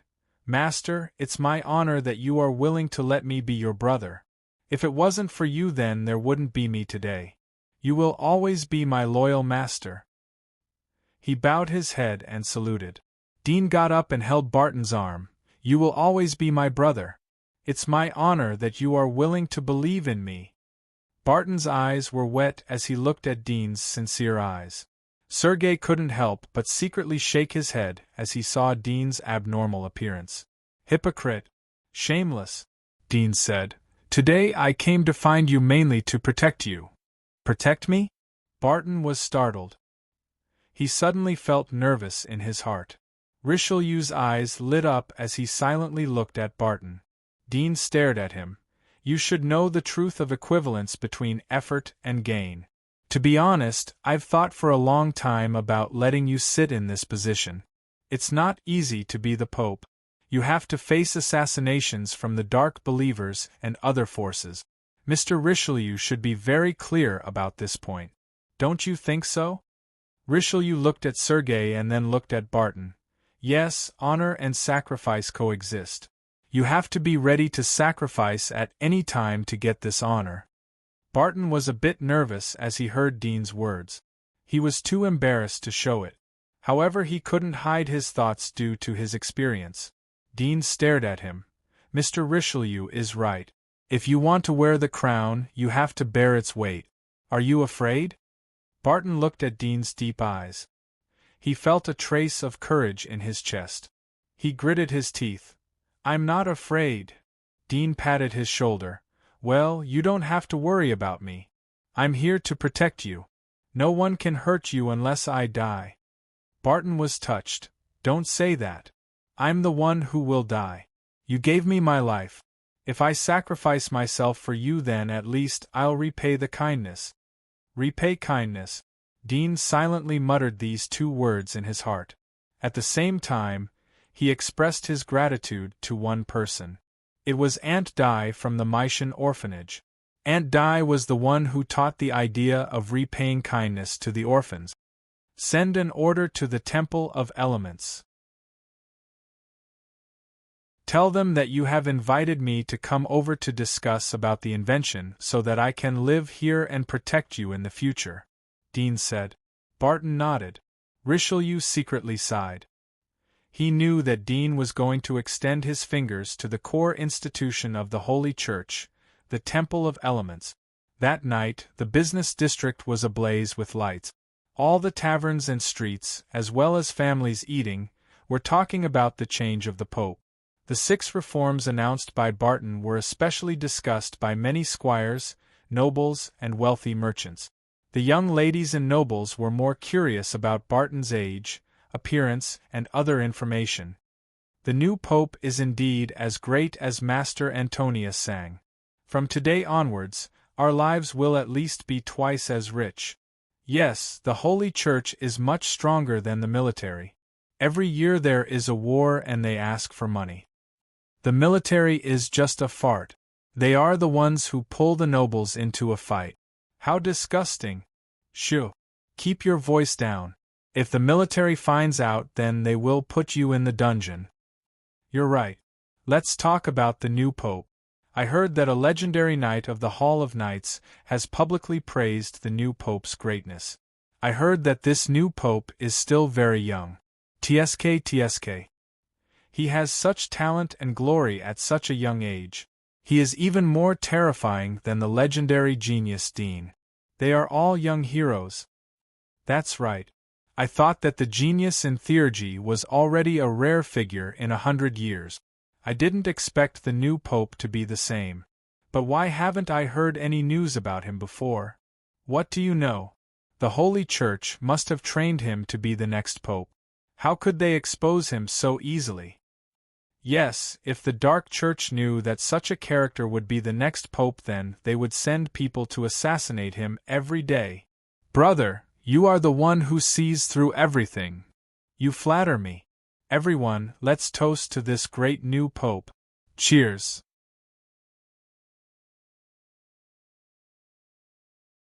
Chapter 644. Barton's tax reduction treaty made the outer wall fall into a sea of cheers. In this era of clear class system, the tax burden was far more than the imagination of ordinary people. At this moment no one would protest against the fact that the new Pope succeeded the throne. However, the military and the Knights' Hall were an exception. What does the Holy Church want to do this time? Tax reduction? Do they want to use this method to gather people's hearts? The 3 commanders-in-chief were sitting in the conference room of the military headquarters. Many generals and staff were sitting in the hall. Some were worried, some were deep, and some were lost in thought. According to the latest intelligence, I've found the identity of this new Pope. If I tell you, you'll probably think that I'm joking. A bearded 5-star general looked around at the crowd with a hint of mockery and coldness on his face. Don't keep me guessing, just say it. What identity? The bearded general indifferently said. The kid called Barton isn't a noble. He hasn't been crowned with a knight medal. In fact, he is an orphan from the slums. I have found the orphanage where he came from and verified his identity. What? What are you talking about? He is from the slums. Everyone was dumbfounded as they looked at the bearded general in disbelief. This reaction was completely within the expectations of the bearded general. When he first received the news, his reaction was exactly the same as theirs. However, at this moment, he only felt a trace of ridicule in his heart. He did not think that his peers were ridiculous, but he thought that the luminous curia's actions were ridiculous. They actually allowed a lowly commoner to become the Pope. No one would believe this. He is an orphan from the slums. How can he join the Holy Church? A female general frowned. The bearded general shrugged slightly. Didn't the luminous Vatican change their recruitment rules a few years ago? As long as you're from a noble family, you can skip the examination and enter the apprenticeship stage. Before he entered the Vatican, he was adopted by a desolate noble. As for why this desolate noble adopted such a lowly person, no one knows. Didn't you ask? I can't ask a dead person. They are dead. By the time my men arrived, they had already been dead for a long time. Their entire family was killed, and even their children were not spared. Not a single person was left alive, including their distant relatives who came to visit them. Unfortunately, they were also killed. The bearded general said indifferently. Another general, who was as burly as a bear, had a gloomy expression on his face as he said in a low voice, "In that case, they were silenced. It looks like all of this was a meticulously prepared plan. What kind of conspiracy is the Vatican up to? Why would Richelieu support a peasant from the slums to succeed the throne? Isn't he afraid of blasphemy? It's not the first or second day that the Light Church has blasphemed God. They use the name of God to educate the commoners and extort their wealth. How despicable!" The female general from before said coldly. "I don't agree with you." Another blonde general said in an unhappy tone, "Although the Vatican has gone too far in some places. But the outer wall wouldn't be so peaceful if the Vatican didn't spread the energy of justice for so many years. The plague and poverty would bring riot. The Vatican has pacified the emotions of the commoners. This is something that we soldiers can never do. We can't point spears at everyone and tell them not to fight or they will be punished." The female general sneered. "Are you sure that the people who spread the energy of justice are the righteous people? We didn't use the spears to frighten the commoners. Do you think there would be riots if there wasn't a Knight of Light patrolling the area?" "That's nonsense," the blonde general angrily said. "Who said that the people who spread the energy of justice must be the righteous people? Even if the Pope's purpose is out of interest, at least the things he does have a good impact on the people. That's enough." Enough. An 80-year-old commander raised his hand to stop the quarrel between the two. "The contribution of the Holy Church is undeniable. But the Holy Church has become more and more unscrupulous over the years. Behind any power there is the word interest. The Holy Church is no exception. We have suffered losses in the hands of the Holy Church. If the Holy Church continues to expand, then the nobles and civilians will fall to their side. At that time we can only look up to the Holy Church as the security of the outer wall." "Your words are too serious." Another white-haired elder beside him smiled calmly. "What can the commoners do? Even if they all become believers of the Church, what can they do? Do they dare to overturn the heavens? Why not? I don't think we can underestimate the power of the commoners. Although they are weak, but their numbers are huge. If they gather together, then they may become a force that can shake us," the previous commander-in-chief said in a deep voice. "You are worrying too much." The white-haired old man chuckled. "Let's not say that the commoners won't dare to do so. Even if they listen to the words of the Vatican, they will only be digging their own grave. Do you think that the Iron Lion Crusaders will be afraid of these unarmed civilians? Sooner or later they will suffer a big loss," the old man said in an angry tone. "I agree," a general echoed. The white-haired old man glanced at him and indifferently said, "Instead of caring about these lowly civilians, it's better to talk about the Holy Church. This time they are going to elect a new pope. I'm most worried about the inner wall behind the Holy Church. If they are guided by the inner wall, then this matter will be troublesome." Hearing his words, everyone looked at each other, and their faces darkened. "Commander, if the Vatican is interfering with the inner wall, then should we apply to the garrison of the inner wall to send reinforcements?" the previous female general asked. The white-haired old man sneered. "Nothing has happened yet. Do you want to set off a war in the inner wall?" The old man who was sitting next to him was silent. He didn't agree nor refuse. There was a trace of disappointment in the female general's eyes as she heard his words. She sighed in her heart. She knew that the military always hated to ask for reinforcements from the inner wall. Even the last time when the barbarians invaded the border and broke through the fortress, the military didn't ask for reinforcements from the inner wall. The reason for this was that many generals were opposed to asking for reinforcements. They knew that once the inner wall sent reinforcements, they would face the possibility of being reshuffled. Especially the three commanders-in-chief. They would face the possibility of being ruled by the Vatican. They would no longer be supreme. "I think we should use our eyes to investigate the details of the situation. Let's see what the Vatican is going to do."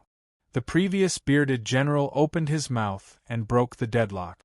Someone immediately seconded the idea. While the military was having a meeting, an angry roar shook the walls of the Hall of Knights conference hall. "Bori, are you a spy sent by the Holy Church? Who allowed you to represent the entire Knights' Hall to support the Holy Church? Do you want to drag the Knights' Hall into the muddy water?" The one who spoke was a white-haired old man. He was the Lord of the Knights' Hall, Vic Jones.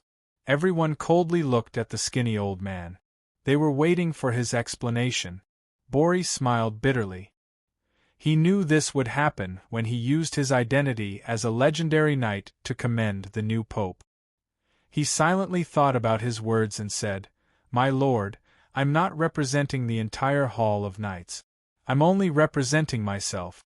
I've seen the new pope's resume, and I think he's a good man. He'll be an outstanding pope in the future. That's why I'm commending him."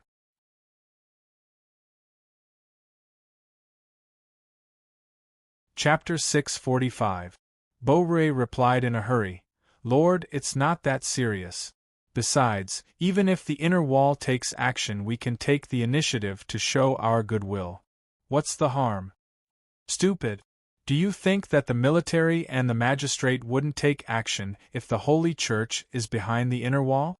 Victor Jones looked at him angrily. "They have big forces in the inner wall behind them. Although the Knights' Hall is famous in the outer wall, but our foundation in the inner wall is shallow. We can't compare with them at all. Once they heat up the war in the inner wall through the outer wall, we will be the first to suffer." Beauvray was stunned. The other elders were surprised.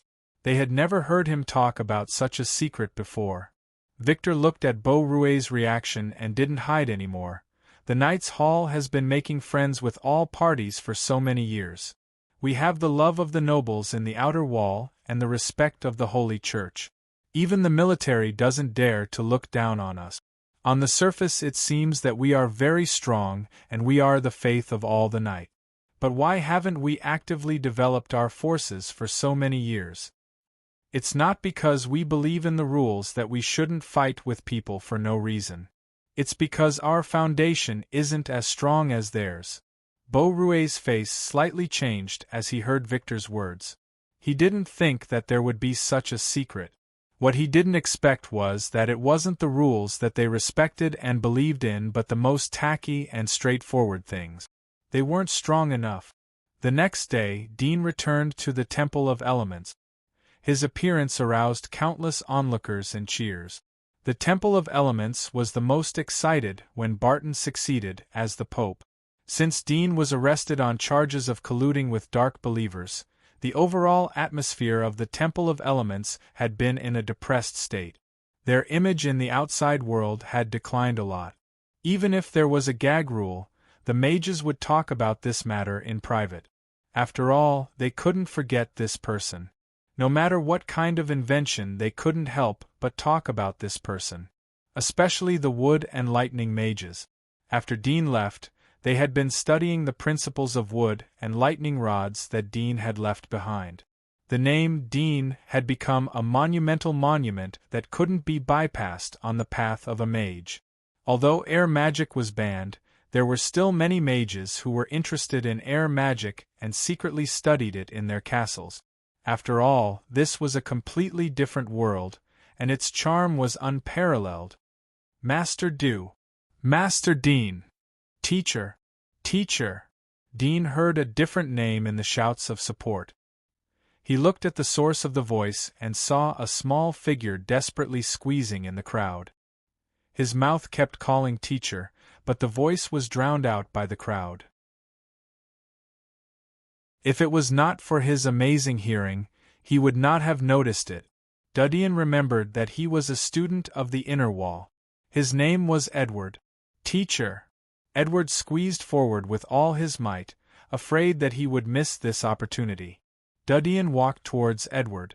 The crowd quickly separated, revealing Edward, who was desperately trying to squeeze out. Teacher. Edward looked at Dudian, who was close to him. He was so excited that he almost shed tears. His face was flushed. Dudian saw his expression and knew that it wasn't just tears of joy. He asked, "Did I suffer grievances after I left?" Tears rolled down from Edward's eyes.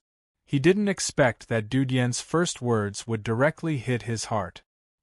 He felt that all the grievances and pain were nothing at this moment. He raised his hand to wipe the tears that rolled down from his cheeks. "No, teacher, I didn't suffer grievances." Dudian quietly looked at him but didn't ask further. "From now on, you won't suffer grievances anymore. You can consider the grievances I suffered when I left as a growth experience." "Yes, teacher." Edward nodded. There was a trace of determination in his wet eyes. Dudian patted his shoulder. "Follow me." "Yes, teacher," Edward firmly replied. Dudian held Aisha's hand as they slowly walked along the Temple of Elements. They passed by a building and went down the mountain. They didn't go to meet the masters in the castle. Edward followed Dudian to get into the carriage. Dudian and Aisha sat in the carriage. Edward sat next to Dudian. Dudian asked about his life during this period of time. Dean listened quietly. It was almost the same as what he thought. Because of his bad reputation when he was arrested, the child became a laughingstock for everyone. Especially the people who lived with him, they made fun of him every day. Even if he wanted to close the door to study his experiments, he was just a junior mage. He was forced to live in the same room with other people. He didn't have a separate castle. Moreover, he had to apply for the resources to produce the inventions. He met a lot of obstacles. His life was extremely bitter and sullen. No one was willing to teach him new knowledge. After all, his identity as a teacher was too sensitive. Dean looked at the scenery outside the carriage, and quietly looked into the distance. Edward followed Dudien's gaze. His thoughts drifted away as he passed by the mountains and buildings. He suddenly felt that there was no difficulty that could not be overcome. The world was very big, and he had to rely on his own efforts to control his own destiny. Dudian took Edward to the holy temple where Barton lived. At the same time he asked Sergei to move some of his luggage. The luggage was nothing more than experimental materials that he needed. The holy temple was very big and Dudian occupied most of the area. Dudian sent Edward to live in the side hall outside the mountain. Barton shared a room with Dudian but stayed in the square during the day. He practiced the swordsmanship that Dudian had taught him. Riley was the swordsmanship genius that Dudian had brought with him. With the help of the elder of the Dark Church's animal glue mask, no one recognized the person who guided the new pope to practice swordsmanship. He was Riley, the swordsmanship genius of the Holy Church. In the blink of an eye, Dudian had moved to the Holy Temple for 3 days. Whoosh! Dudian came to the bedside after finishing the experiment. He lit a cigarette and inhaled. He gently exhaled the smoke as he looked out of the window. He could vaguely see the outline of the sighing wall in the direction of the inner wall. "Master, why do you and Mr. Richelieu like to smoke this cigarette? Is it good?" Barton asked curiously as he saw Dudian standing by the bed.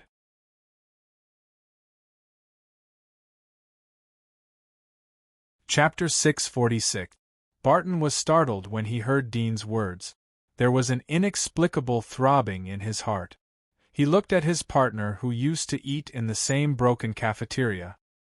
He suddenly found that Dean had become somewhat strange. He didn't have the vitality of an 18-year-old teenager. He was like a piece of frozen ice that couldn't be eroded or warmed up. He thought of the days they had experienced together. There was a kind of sadness in his heart. He reluctantly smiled. "Since it hurts the lungs, it's better not to smoke." Dean gently took a puff and slowly exhaled. The smoke curled up. He was silent. Barton stared at him and said in a low voice, "Young master, you've been alone all this time. It must have been very hard for you. But now that we're standing at the top and have obtained what countless people dream of, no one will be able to hurt us anymore. There is no such thing as obtaining. I have been losing, and it will continue until the end of my life." Dean muttered to himself. Barton felt sad, but he didn't know where this sadness came from. He didn't understand why Dean would say such words. He didn't know why Dean would be so depressed. It was as if there was an invisible gap in front of them. It was as if there were two worlds. The world where Dean was standing was so close, but it was as if he could never reach it. He fell into silence. He didn't know what to say. After a long time, he thought of something. His eyes lit up and he immediately said, "Master, let's pick up Joseph. He is alone in the military without anyone to take care of him. It should be very difficult for him." Dean's blurred eyes gradually became clear. He gently pinched the cigarette butt and flicked it out of the window. He turned his back to Barton. "Joseph has his task. He will come back to us soon." Barton slightly opened his mouth. He wanted to say something, but he held back. St. Mark's Square was as bright as day. The stone pillars on all sides were hung high with street lamp. The stone pillars were embedded with fluorescent stones. The ground of the square was illuminated. Dean opened the wooden box. There was a piece of fresh meat dripping with blood. The strong fishy smell made Aisha slightly agitated. The corner of her mouth slightly opened, as if saliva was secreting. Dean took out the knife next to him, cut a small piece of meat with a fork and passed it to her mouth. Aisha's body slightly trembled, but she didn't immediately open her mouth to eat. Dean's eyes were gentle as he gently shook the bell on his wrist. The bell issued a short and regular jingle. After hearing this sound, Aisha immediately opened her mouth and bit the meat on the fork. Her white and flat teeth had now become somewhat sharp. She gobbled up the meat, and the excess blood overflowed from the corner of her mouth. She looked slightly ferocious. Dean slowly cut off another piece of flesh and gently brought it to her mouth. One piece after another, Aisha quickly chewed and swallowed. Dean poured a glass of cold water and handed it to her. He let her open her mouth and drink it. After these days of getting along, he had basically grasped the type of food Aisha ate. Her main food was raw meat. The fresher the better. As for the type of meat, it didn't matter. Just like the piece of meat in front of him, it was a piece of beef. If she was fed roasted meat, she would definitely have diarrhea afterward. Moreover, because the instruction hadn't trained her to this stage, she would often poop it out unconsciously when she had diarrhea and dirty her clothes. In addition, Dean would also give her water to drink. In his concept, even if Aisha was a corpse, her body still needed to replenish water. However, she couldn't drink hot water. Otherwise, there would be bubbles in her body. Although it wouldn't have any impact on her combat effectiveness and actions, it would make her appearance change greatly. She would become hideous and ugly. Dean found that although she didn't need to drink water and wasn't hungry for water, but if she didn't drink water her skin would become dry and cold. After a moment, a piece of fresh beef was eaten. Dean gently patted Aisha's back so that she wouldn't choke. Although he knew that she wouldn't choke, he still couldn't help but do so. "Take a break. We'll take a bath later," Dean whispered to her. Aisha was silent. Her red lips were stained with blood. She looked like a cold vampire. Dean held her hand and looked at her tenderly. This time of the day was the most relaxing time for him. So he couldn't help but talk more. "I'll find a way to save you after I rule the inner wall. They must have a way in this area. After you recover, I'll take you to a faraway place to live. I'll take you to my hometown. I'll take you to see the scenery of my hometown. I'll take you to see the sea. We'll live by the sea and slowly grow old," Dean said softly. Suddenly, Aisha's mouth slightly moved. There was a trace of light in her pure black eyes. Seeing this scene, Dean was slightly startled, and then an unbelievable thought came to his mind. Could it be that she could hear his words, and her consciousness had recovered? He couldn't help but tremble with excitement. His eyes were moist. But soon the beautiful fantasy was broken. Aisha suddenly stood up and flew out like a sharp sword. She disappeared in front of Dean's eyes. Dean was stunned for a moment. He turned his head and saw Aisha jump into the back of the temple. There was a bottomless cliff there. His pupils constricted, and he quickly chased after them. In his urgency, he automatically activated his thermal vision, and the world in front of him immediately changed. He saw two heat sources hidden under the window of the cliff, and they were climbing up. Sneak attack? Dudian was startled. The excitement and fantasy that had just emerged in his heart were suddenly shattered. It was as if cold water had been poured over his head. His eyes flashed a trace of cold, killing intent and anger. His skin was faintly visible. Boom! A loud noise suddenly came. It seemed to shake the entire Utopia mountain. Dean rushed to the window. He was about to go down when he felt a sense of danger. He quickly jumped back. He saw the window was broken.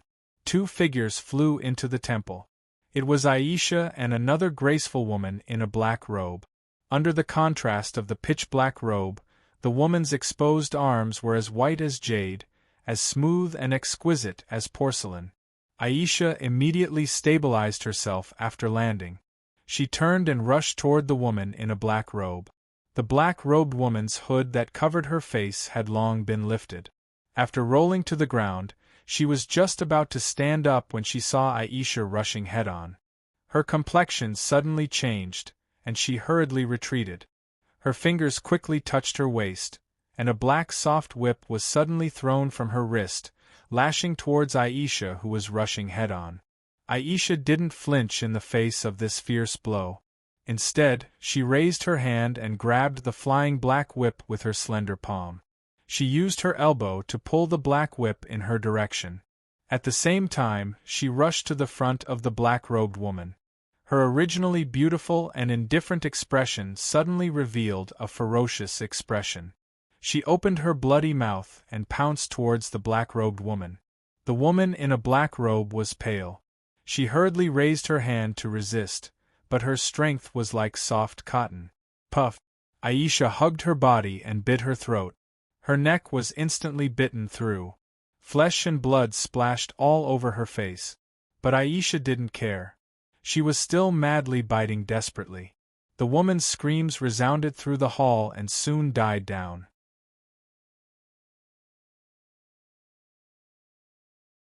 Chapter 647. Whoosh! Whoosh! At this time, several figures rushed out of the broken window and saw the scene in the hall. They couldn't help but be stunned on the spot. Dean turned to look at them.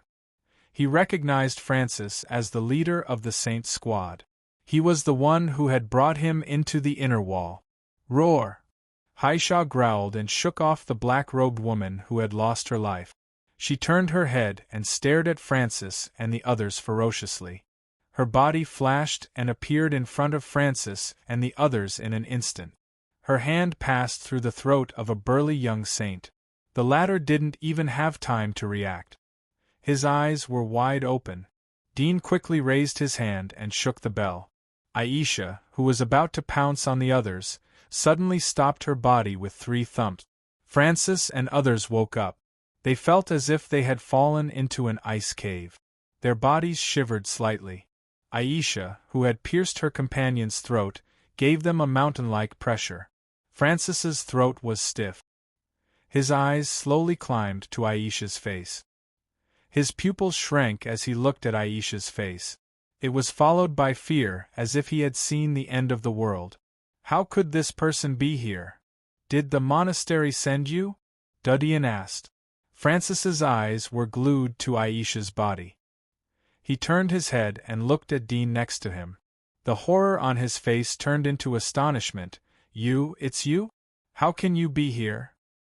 This is my territory. Who else can be here except me? Dean wasn't in a hurry to kill them. The monastery had sent a pioneer and 5 saints, which was beyond his expectation. He thought that they would send at most a few saints. He didn't expect that they would directly send a pioneer.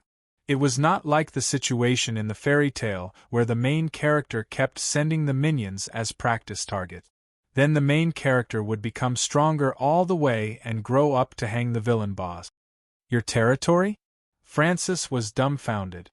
He turned his head and looked at Aisha. Aisha's face was expressionless, and her pupils were completely black. He felt a trace of familiarity with this scene, but he couldn't remember where he had seen such a similar situation. At this moment, the sound of hurried footsteps came from outside. Richelieu was the first to rush into the hall. He saw the messy scene and the corpses on the ground. His face changed. The next moment, his eyes fell on Francis and the others. He was startled for a moment and immediately rushed to Dean's side. He asked with concern, "Master, are you okay?" Dean indifferently said, "It's okay. Ask the guards outside to retreat. Tell them that the assassin has been dealt with." "Yes." Richelieu nodded respectfully. Before he left, he glanced at Francis. He knew that they were all going to die here. He sighed in disappointment.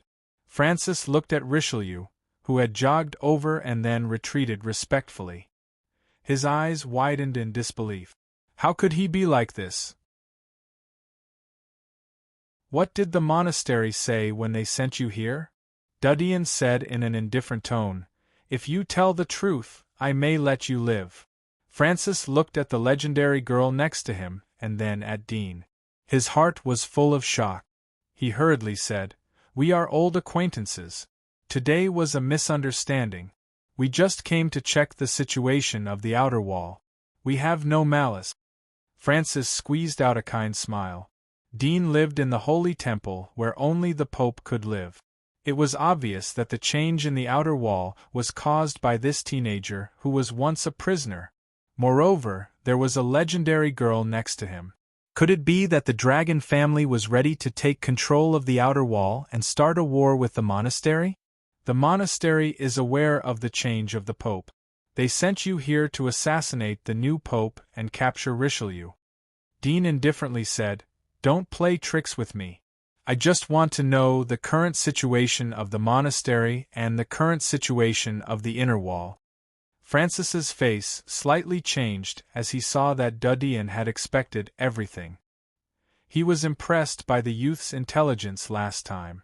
He knew that Dudien wouldn't give up today. He immediately said, "You have basically told us everything we know. As for the situation in the inner wall, I don't know what you want to know. I don't know where to start.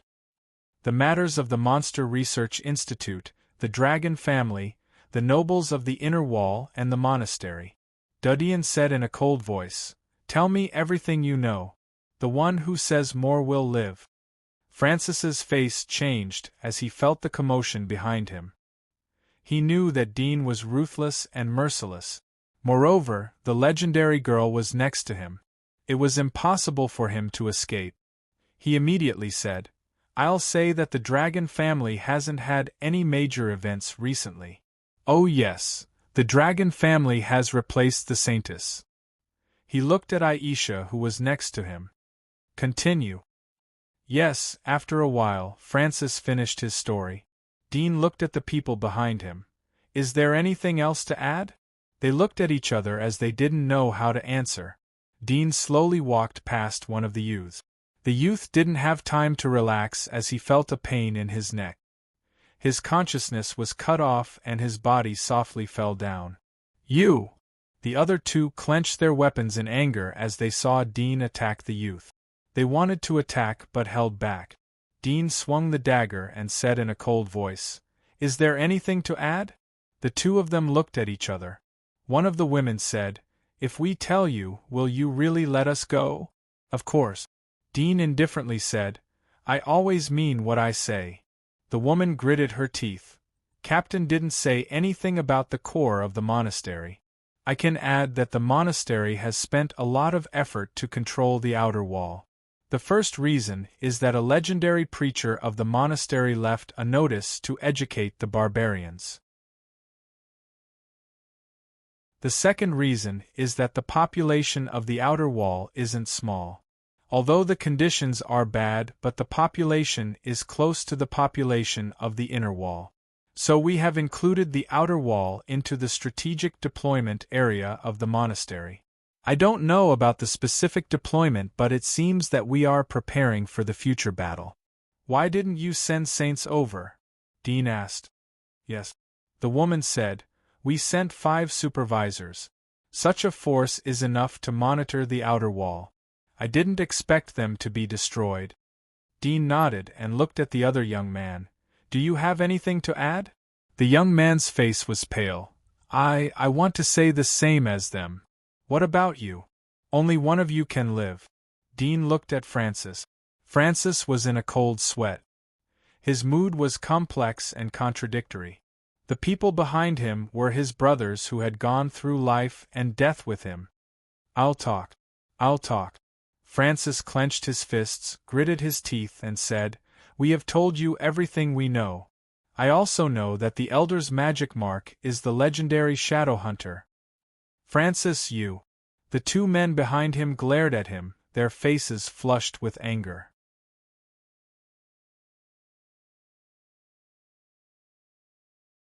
Chapter 648. Aisha, who was motionless, roared as she heard the bell. She rushed towards Francis and the other 2. Francis was shocked and hurriedly raised his hand to block the attack. But as soon as he raised his arm, he felt a sharp object piercing through his chest. His body was violently thrown out and smashed onto the floor. Didn't you say? He panicked and was ready to climb up from the ground while angrily questioning Dean next to him. But before he could finish his words, a black shadow appeared in his line of sight. With a bang, Francis' head was twisted off and his body fell to the ground. His expression was still extremely angry as he stared at the ground. In the blink of an eye, 3 people were beheaded by Aisha. They didn't have the strength to fight back. Dean shook the bell in time to stop Aisha from grabbing one of them. He took out a handkerchief and helped her wipe the blood from her mouth and fingers, but there were still bloodstains on her hands. He turned and called Richelieu, who was guarding the entrance of the hall.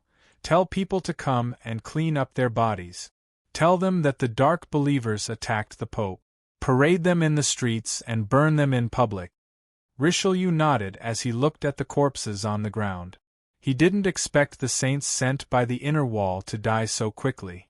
They didn't even hurt Dean's hair. All of this was done by the woman who was always by Dean's side.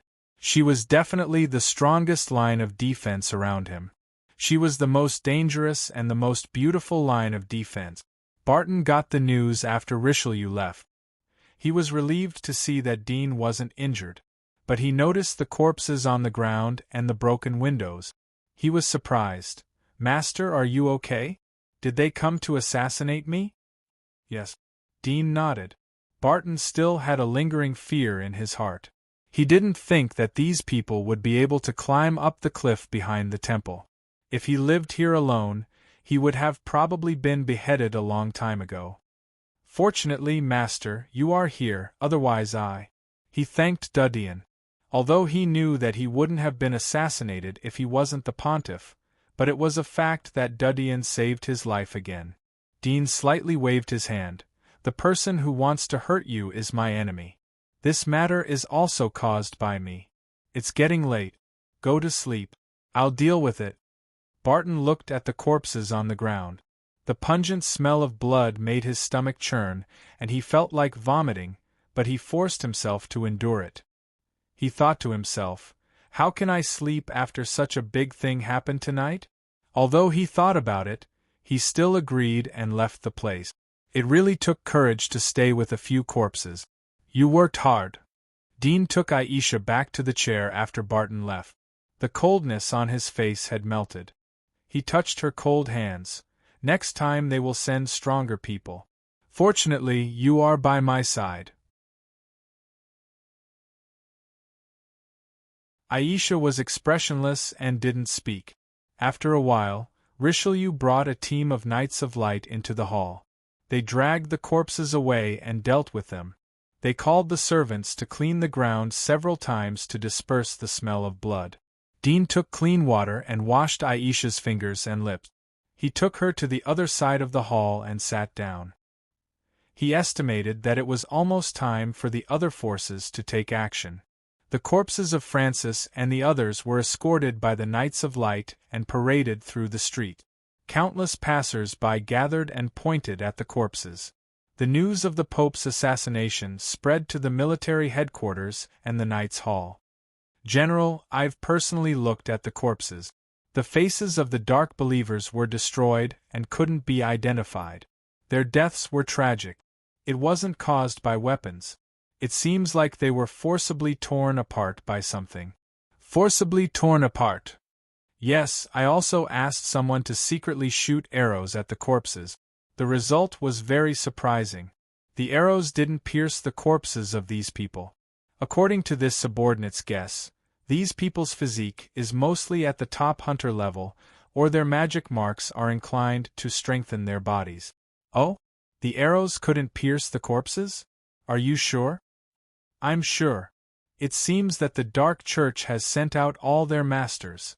I didn't expect that the Dark Church would have hidden such a powerful master. Their corpses weren't damaged by arrows. I don't know how strong they would be if they were alive. On the other side of the Knights' Hall, everyone was discussing. The Dark Church can't wait to make a move. It seems that the glory of the new Pope isn't completely fake. They should have sent a lot of masters to assassinate the Pope. I didn't expect them to all die. The strength of the new Pope can't be underestimated. There may be masters hidden around him. If we can know which masters they sent from the Dark Church, then we can know the strength of the Holy Church. When the corpses of Francis and the others were paraded in the street, the most surprised people were the dark followers who were hiding in the dark alleys. When they saw the black tattoos on the corpses, they were disappointed but also excited. They didn't expect that the Dark Church they were loyal to was so powerful that they dared to assassinate the Pope. Although they failed, but most likely the Pope was scared out of his wit. At the same time, the elders of the Dark Church held an emergency meeting after they got the news. Who sent people to assassinate the Pope? Which faction did it? Why didn't you discuss this matter in advance? Aren't you beating the grass to scare the snake? Bastard! Everyone was angry as they questioned the person who made the decision. However, after half an hour of questioning, it seemed that no one had sent people to assassinate the Pope. Some people were dumbfounded for a moment. Soon they thought that it was possible that other forces had framed the Dark Church. At the end of the meeting, the elders of the 12 districts received a secret letter from Dean. Sword King read the contents of the letter. Everyone was stunned as they looked at each other. They didn't expect that Dean was the one who directed the assassination. Moreover, it seemed that the purpose of the assassination was to pave the way for the military headquarters and the Knights' Hall. Terrible! The entire conference room was silent after the secret letter was read. In the blink of an eye, the day passed.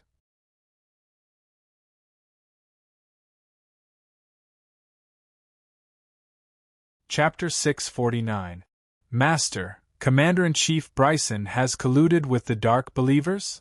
Barton was shocked as he heard Dudien's words. The news was too shocking. Dudien was one of the most powerful people in the military headquarters.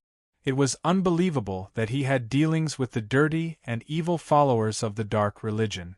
Collusion is false, but he is guilty. Dean didn't deceive Barton. The only obstacles in front of us are the military headquarters and the magistrate. The Knights' Hall is nothing to be afraid of. They will be trampled under the feet of the believers. We don't hurt others, so we won't be hurt by others. We seem to be high and mighty, but in fact there is no way to retreat. Do you know? Barton understood half of Dean's words. Although he didn't fully understand, but he understood 2 points. First was that Commander-in-Chief Bryson was wronged because he was the enemy. Second was that Dean's purpose was to rule the entire outer wall. Perhaps this was just the beginning. He didn't know what to say. In his mind, the title Commander-in-Chief contained too much solemnity. He didn't think that he would be slandered and destroyed because he was an obstacle. He didn't know whether Dean was right or wrong. He was at a loss. Dean understood Barton's thoughts from his expression. He patted his shoulder. Don't think too much about it. Think about what the military has done. Think about the families of the civilians who were forcibly separated by the military. Think about the military's bullying of the civilians. It's all because of their lack of discipline. They acquiesce to it. That's their sin. Barton stared blankly for a moment. In his mind, scenes of the army coming to the slums and forcibly arresting able-bodied men suddenly appeared. The softness in his heart immediately hardened. He nodded forcefully and said, "I know they are not worthy of sympathy. Go." Dudyan said. Richelieu sighed in his heart as he watched Barton leave. He turned to look at the black-haired boy and said, "Are we really going to attack the military? Bryson is the commander-in-chief. Even if the Dark Church cooperates and produces conclusive evidence to prove that he is colluding with the Dark Believers, the military will not let us take him away so easily. Otherwise, I would have used this method long ago." "You didn't use it before because you had too many concerns." Dean's face was indifferent. "There are too many concerns and too little courage. In the past, aristocrats, military generals, as long as they have privileges, even if they colluded with the Dark Church and committed despicable acts, you would turn a blind eye to it. Some aristocrats sell human organs, some sell orphans from slums. You are aware of these things, but you acquiesce to them. This is your sin. Every one of us is guilty, and every one of us deserves to die." Dean stood on the steps and looked down at him, but only the strong can judge others. The biggest sin of death is being weak. Richelieu was stunned. He lowered his head in silence. Bryson will not give in obediently, and the military will not allow such a thing to happen. They will lose face and prestige, and will resist tenaciously. This is a declaration of war. Dean said in a cold voice. "My purpose in controlling the Holy Church is to use the name of the Holy Church to sweep away all forces. No matter what the war is, as long as you stand on the side of the people's will, you will always win. This is the lesson that history has taught us. You will never understand." Richelieu's heart was touched. As the Pope, he had managed the Holy Church for many years. He was deeply aware of the importance of the existence of faith. There was no need to spend any resources. With just a few words, countless believers were willing to sacrifice their lives without fear. This was the power of faith. But the youth in front of him was more thorough. It was the will of the people. The nobles, the military, and even the Knights' Hall didn't take the commoners seriously.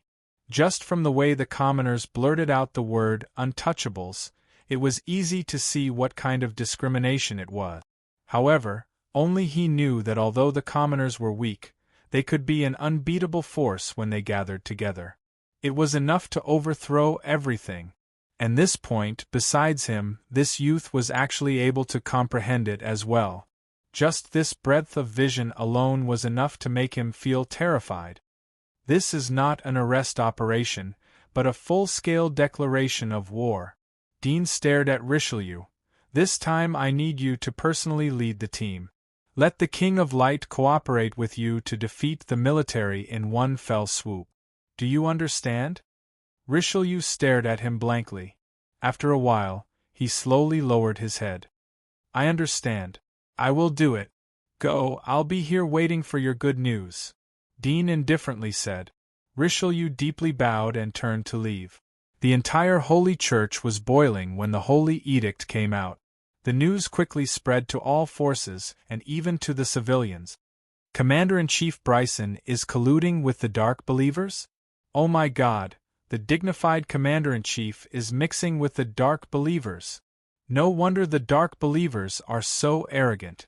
In recent days they have been appearing in the commercial district. It turns out that there is a military backing them. Will the military hand over Bryson?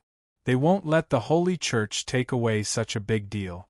In the past, they arrested a general who had made a deal with the Dark Believers. Caused a lot of friction. Is this news true?" The civilians speculated.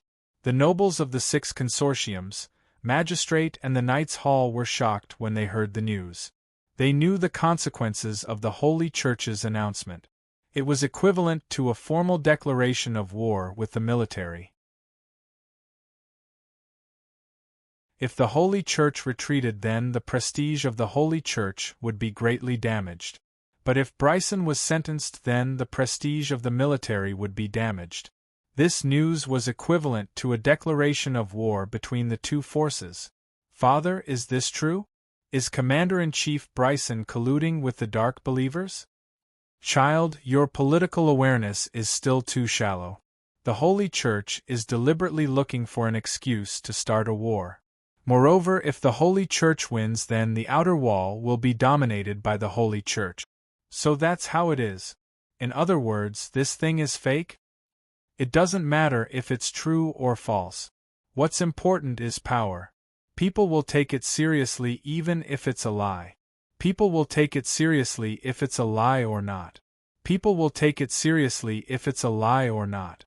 I see. It's like us aristocrats.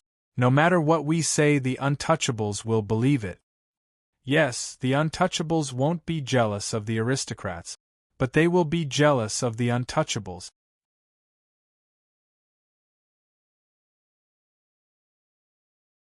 Chapter 650. Riley, there's something I want you to do. Inside the temple, Dean called Riley, who was accompanying Barton. Help me go to the military region and pick up a person. His name is Joseph, and his rank shouldn't be high. Go to the Elder Hawkeye of the 9th Region and ask him to give you detailed information. In addition, ask him to send people to assist you in this matter. Be sure to pick up this person safely. Riley bowed his head. Yes. Don't pick up the wrong person. Dean looked at him and handed him a letter. Help me pass this to Hawkeye. Yes. Riley bowed his head. This is your paladin badge. You don't need to sneak in and out of the Holy Church. Dean threw him a blue badge.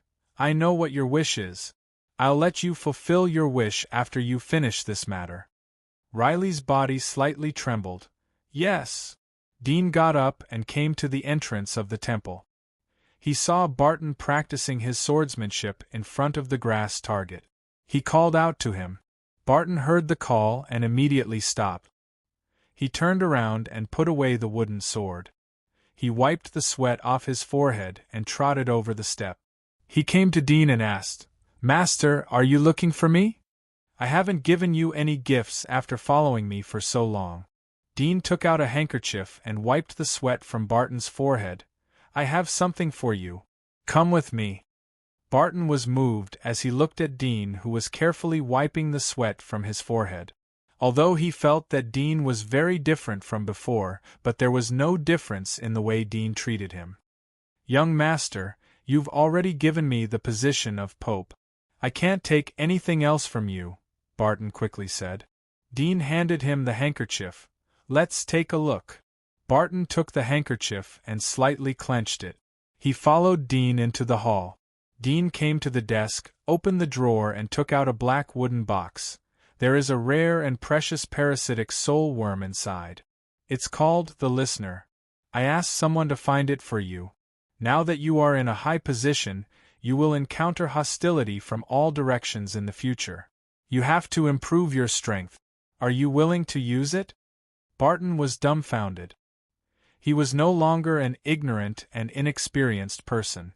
When he was an apprentice knight, he already knew about the existence of magic marks, as well as the differences in levels, and the rare parasitic soul worm was basically the best magic mark. As for the more powerful legendary parasitic soul worm, it only existed in the legend, and no one had ever seen it. He did not expect that Dean would quietly prepare such a big gift for him. Yes, of course I'm willing. Barton was grateful in his heart, but then he thought of something and said, Such a precious magic mark, do you really want to give it to me? If it is wasted, you are my brother. If I don't give it to you, who else would I give it to?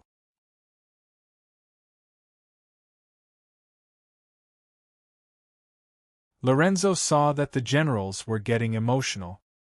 He raised his hand and said, Immediately send someone to the Holy Church to ask about this matter. Also tell them that they won't have a good result if they start a war with our military region. Commander, I'm willing to go myself. Commander, I'll go. Several generals immediately raised their hand. Lorenzo glanced at the female generals and said, "Lorraine, you go. You have a meticulous mind, so it's best if you go. Remember, don't be too tough and don't be weak." "Yes." The female general immediately stood up. At the same time, Riley arrived at the 9th region. He handed the letter to Hawkeye. Hawkeye opened the letter and quickly read it. Riley quietly looked at him.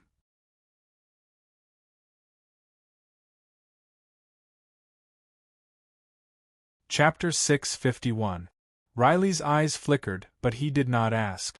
Hawkeye glanced at him, pondered for a moment and said, "You go and pick him up first. I will send 5 night leaders to assist you. This is the information on Joseph. Don't make a mistake." Riley took it, glanced at it, and nodded. "Got it." After Riley left, Hawkeye immediately called his secretary and asked her to write several secret letters and send them to various places as fast as possible. Military, pitiful. Hawkeye put away the secret letters and burned them on a candle, sighing softly. At the foot of Mount Wutuaw, Richelieu was wearing the holy armor of the past, sitting on his holy sun dragon horse majestically. In the large square in front of him, there were constantly knights of light gathering, densely packed, occupying the entire square. There were about tens of thousands of people, almost more than 60% of the troops of the Vatican stationed in the business district. Although the number of knights of the Vatican could not be compared to the number of soldiers of the army, but in terms of quality, they were far superior. "Your Majesty!" A burly middle-aged man riding on a 3-meter-tall horse galloped over from afar. A 3-meter-long sword hung on the side of his horse's abdomen. It was nearly half a meter wide. It was extremely huge. Richelieu looked at the man and waited until he came close before saying, "PLO, don't call me Your Majesty anymore. If it wasn't for the fact that this matter is too troublesome, I was prepared to find a field to live a simple life." PLO's bell-like eyes stared, bright and full of expression, and said, "In my heart, you will always be my Majesty. Why did you let that brat, that person be the Pope? Is it really like what they said, that you are unwell? I'm old, it's time to step aside." Richelieu shook his head slightly. "Let's not talk about this. This time we will lead the team to arrest Bryson. Are you ready? Are we really going to break off relations with the military?" PLO's face showed some seriousness. Although he looked rough, it did not mean that he was brainless. Richelieu glanced at him and said, "Watch your words. We uphold the belief of punishing evil and eradicating evil. Bryson has colluded with the dark cultists, and the evidence is conclusive. No matter who he is, he must pay the price for his actions. This is the meaning of our existence." PLO immediately said solemnly, "Your subordinate misspoke, you are right. Let's go." Richelieu pulled the reins of his horse and said, "Let the main force follow behind. You will follow me and lead the light cavalry to the military base first. We will treat them politely. If the military base insists on protecting Bryson, then we will consider using forceful methods." "I got it." Puluo nodded. The news of the movement of the Church's army spread through the street. Countless commoners and nobles along the way all heard of this news.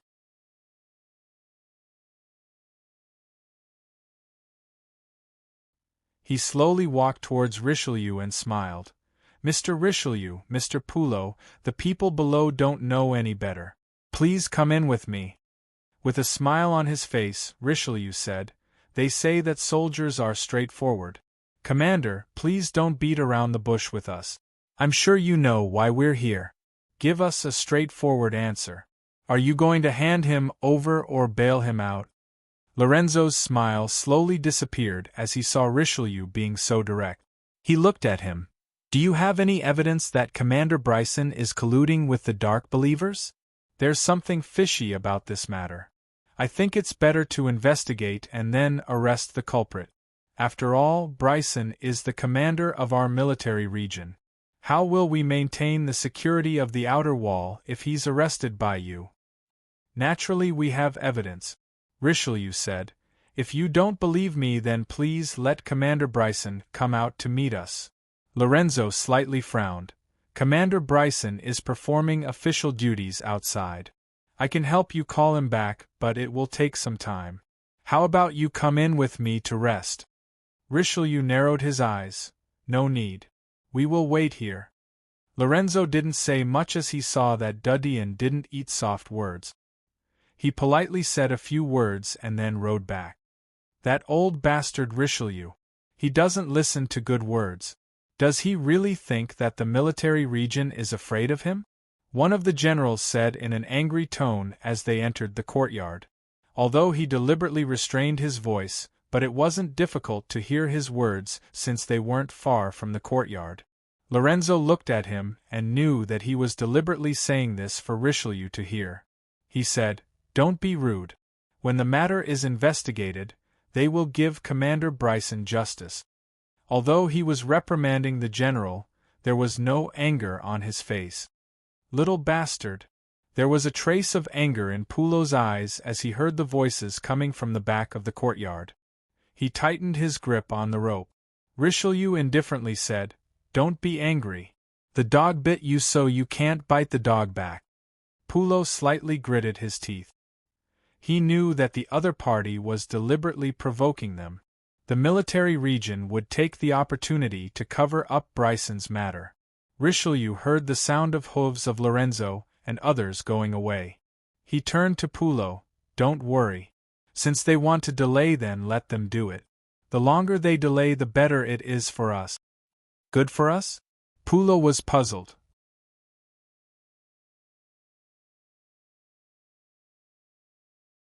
Chapter 652. Under the dusty sky, black crows flew out of the divine hall on top of Wutuo Mountain. Their dark wings carried the flames of war.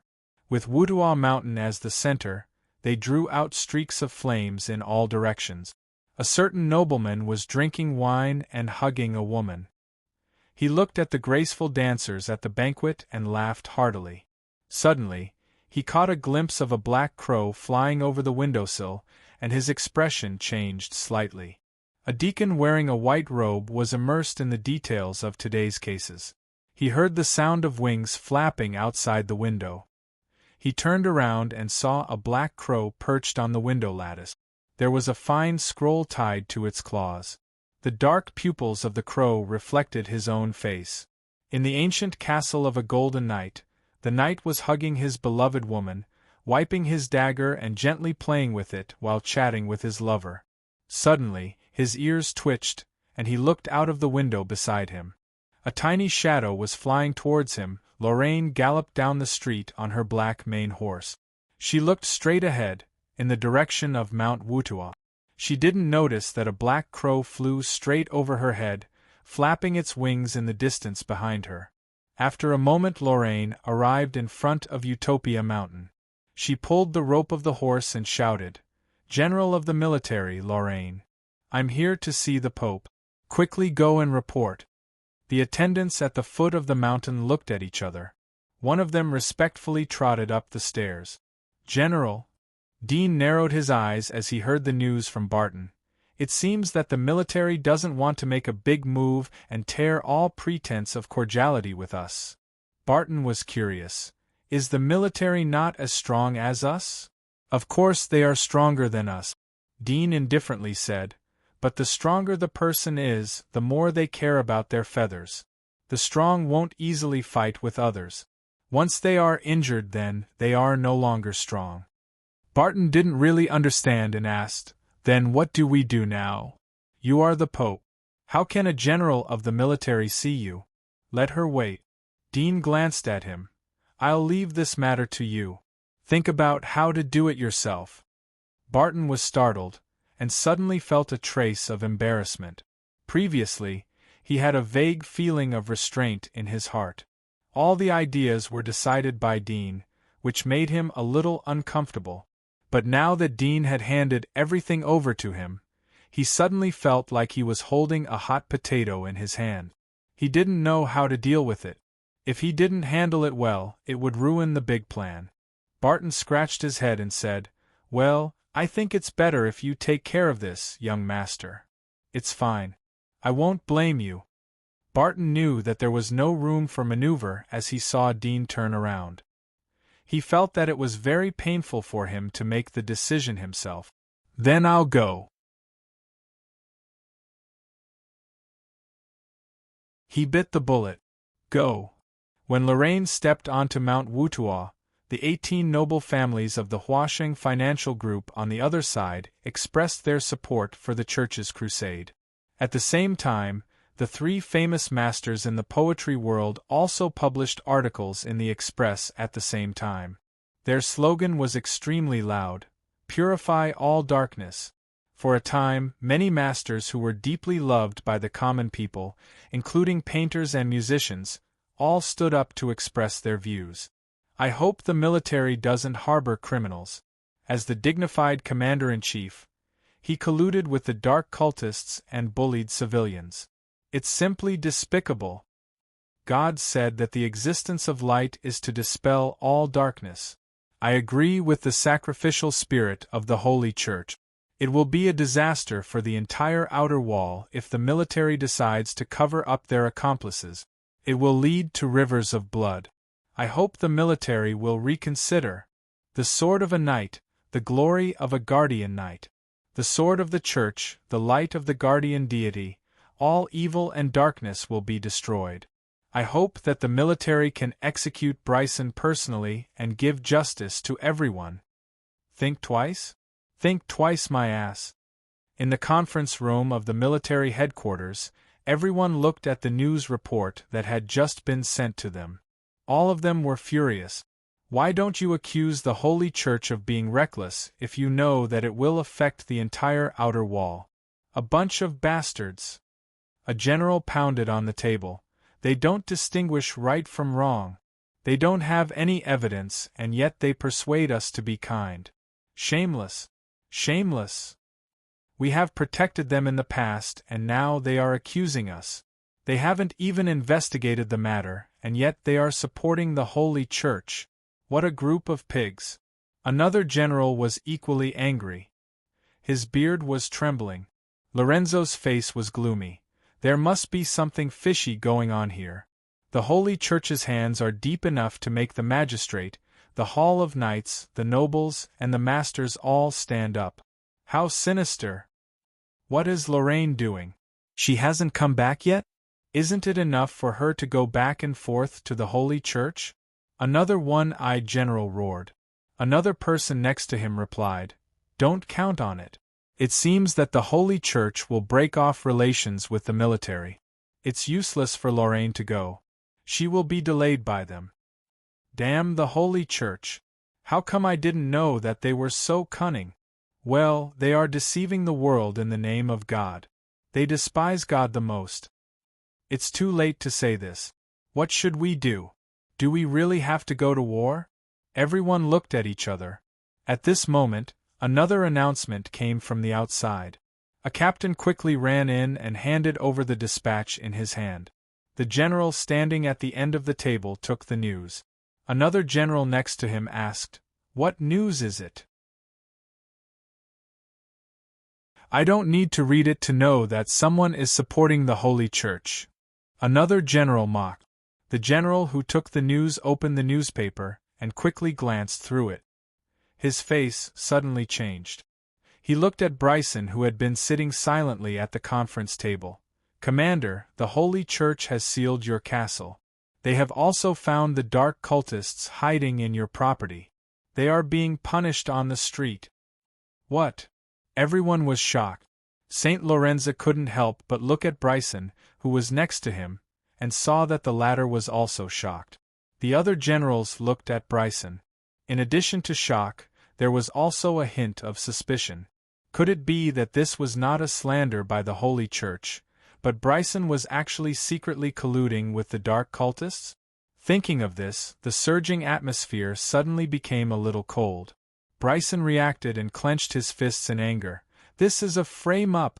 The despicable Holy Church actually used such a dirty method to frame me. They must have colluded with the dark church."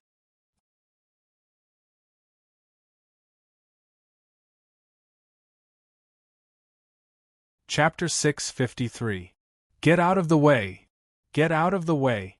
On the streets of Berlin, hundreds of knights of light completely surrounded a luxurious manor. At this moment, 2 knight captains were escorting a stooped old man in a black robe out of the manor. The old man's black robe was dirty and stained with dark green and other strange colored potions. His silver-gray hair was messy and his head was lowered. On his withered arm, which was exposed under the robe, there was a black tattoo that looked like a poisonous snake. Under the sunlight, it was exceptionally eye-catching and frightening. Outside the defensive line formed by a large number of knights, there was a large crowd of onlookers. When they saw the black-robed old man being taken out, someone immediately cried out in surprise and couldn't help but retreat.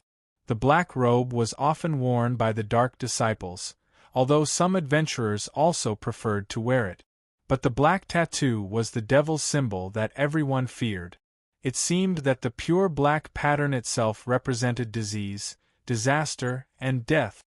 Dark disciple. Kill him. Burn him. Why are you keeping him alive? Burn him. There was a burst of vague roars from the back of the crowd, but the people standing in the front row didn't say anything. It seemed that they were worried that the dark disciple would be angered and commit murder. Although there were a large number of knights of light around and they were under the sun, the shadow that the dark disciple had accumulated in their hearts all year round couldn't be dispelled. Did the deepest darkness come from the heart? The old man in a black robe lowered his head, as if he didn't hear the screams and roars around him. He silently walked forward. There was a huge shackle on his ankle. With every step he took, the shackle rubbed against his ankle. There was already blood oozing from the shackle and sliding down the back of his foot, staining the ground. He was barefoot. With every step he took, he could feel the roughness of the earth and the thickness of the ground that was warmed by the sun. How long had it been since he walked barefoot like this? He slowly raised his head and looked ahead. He saw the Knights of Light at the defensive line holding hands and forming a circle. Outside the circle, there were countless unfamiliar faces looking at him with fear and anger.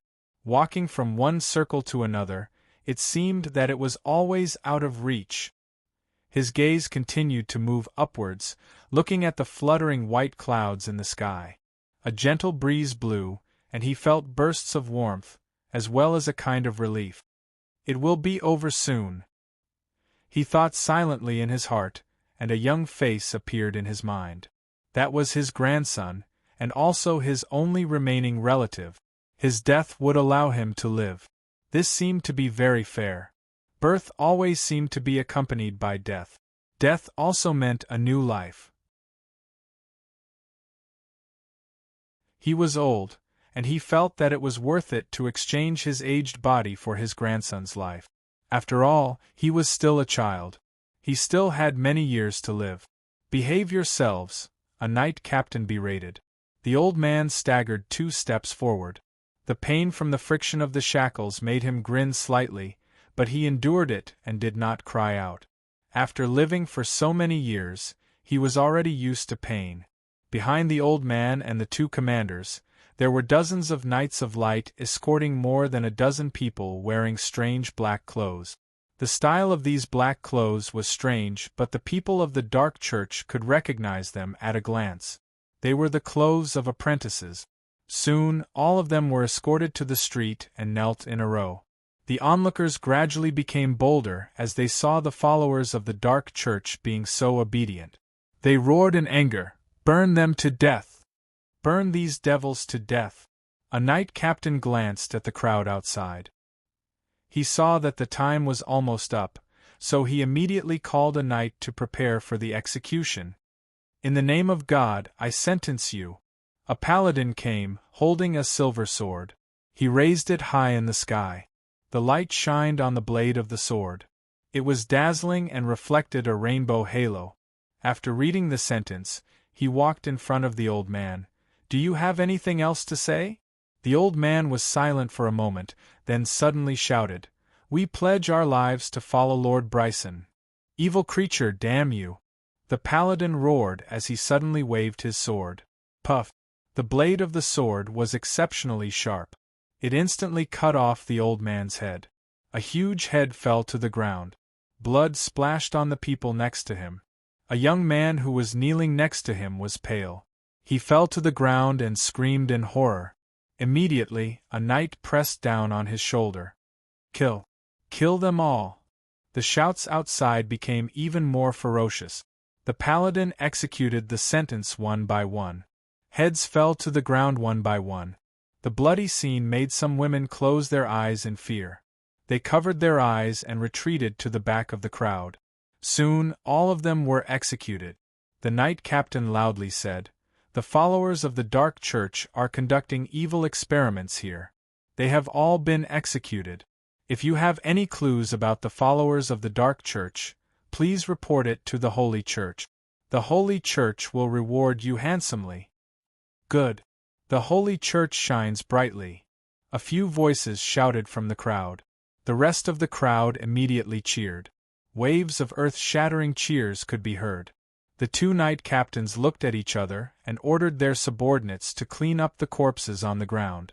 They also cleaned up the bloodstains. Then they left the crowd. As they left, the crowd that gathered on the street also gradually dispersed. They only looked at the luxurious manor behind the pool of blood with awe and fear in their eyes. Everyone who lived on this street knew that the owner of this manor was the mansion of Commander Bryson of the military headquarters. Many people also heard the cry of the old man who was beheaded before he died. "I can't believe that Commander Bryson actually colluded with the followers of the Dark Church. And he even harbored the followers of the Dark Church to conduct experiments in his residence. Disgusting. Shoo, lower your voice. Don't let others hear you." The crowd gradually dispersed, whispering to each other. Beside a carriage parked outside a high-class restaurant, a young noble casually looked in the direction of the luxurious manor. Beside him stood a delicate girl. She asked curiously, "Young master, I heard from my father that the church is going to arrest the commander-in-chief of the military this time. Is this true?" The young man said indifferently, "Who cares if it's true or not? What does it have to do with us? What if the Holy Church and the military started fighting? Wouldn't there be a war? That has nothing to do with us nobles. Do you think they would dare to attack us?"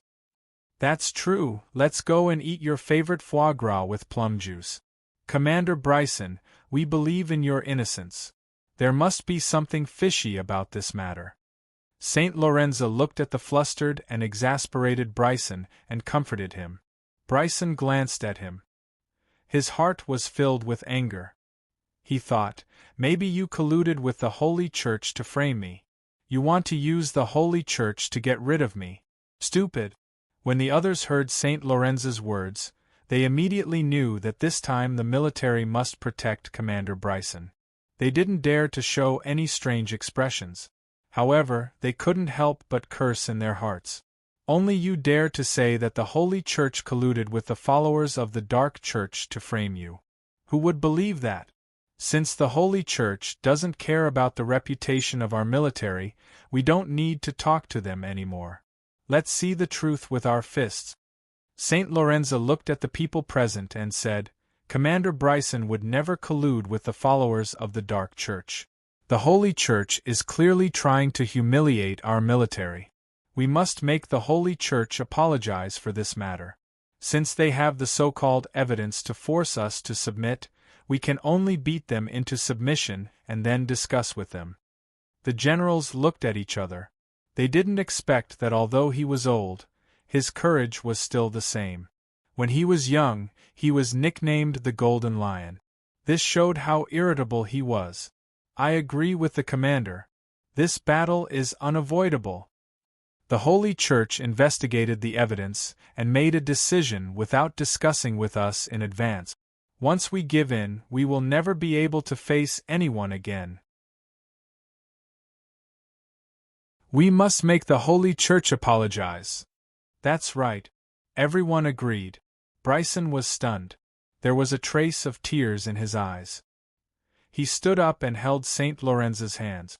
His heart was filled with guilt and gratitude. Thank you. Thank you for trusting me. We are old comrades. Don't mention it. St. Lorenzo smiled. Bryson's heart was stirred. Indeed, he and St. Lorenzo were comrades who went through life and death situations together. Later, they both made contributions and became commanders. For so many years, they competed for power and plotted against each other. But he didn't expect that in this life and death situation, the most reliable person was the enemy who they had fought against in the past. Richelieu and the Great Light King are waiting outside. Should we capture them first?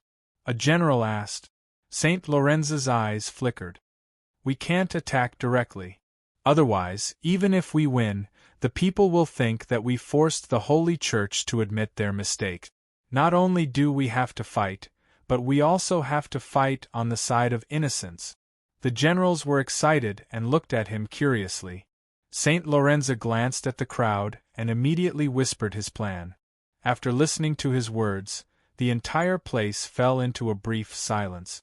Everyone looked at each other with admiration on their faces. Commander is wise. This is a brilliant plan. This time, we will make the Holy Church's teeth break.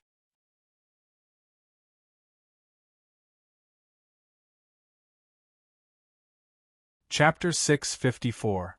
Time back to half an hour ago. I've been waiting for an hour. Is the Pope still not willing to see me? Lorraine angrily looked at the deacon of the Holy Church in front of her. She knew from the attitude of the deacon that it was useless for her to come here. The Holy Church didn't just want to punish Commander Bryson. They wanted to have a decisive battle with the military. General Lorraine, please calm down. His Majesty asked me to invite you over. The deacon smiled. Lorraine felt suffocated. She had already planned to leave. She had rushed here at such a critical moment, and it was impossible that the church did not know her purpose. However, they had left her here with the excuse of dealing with official business. It was obvious that they were deliberately stalling for time. However, after waiting for so long, if he were to leave now, it would be a waste of his time. She gritted her teeth in anger and said, "Then lead the way." She followed the deacon to the temple at the back of St. Mark's Square. She was startled as soon as she entered the temple. Barton was sitting in front of a table. He was wearing a pontiff's robe and holding a scepter. On the other side of the table sat a figure that she recognized at a glance. Dean. She had long heard about this genius, especially during the last barbarian invasion. The news of him donating legendary items for free had spread throughout the outer wall. As a soldier, she knew the situation better than anyone else. She knew how terrible the role of the legendary item was.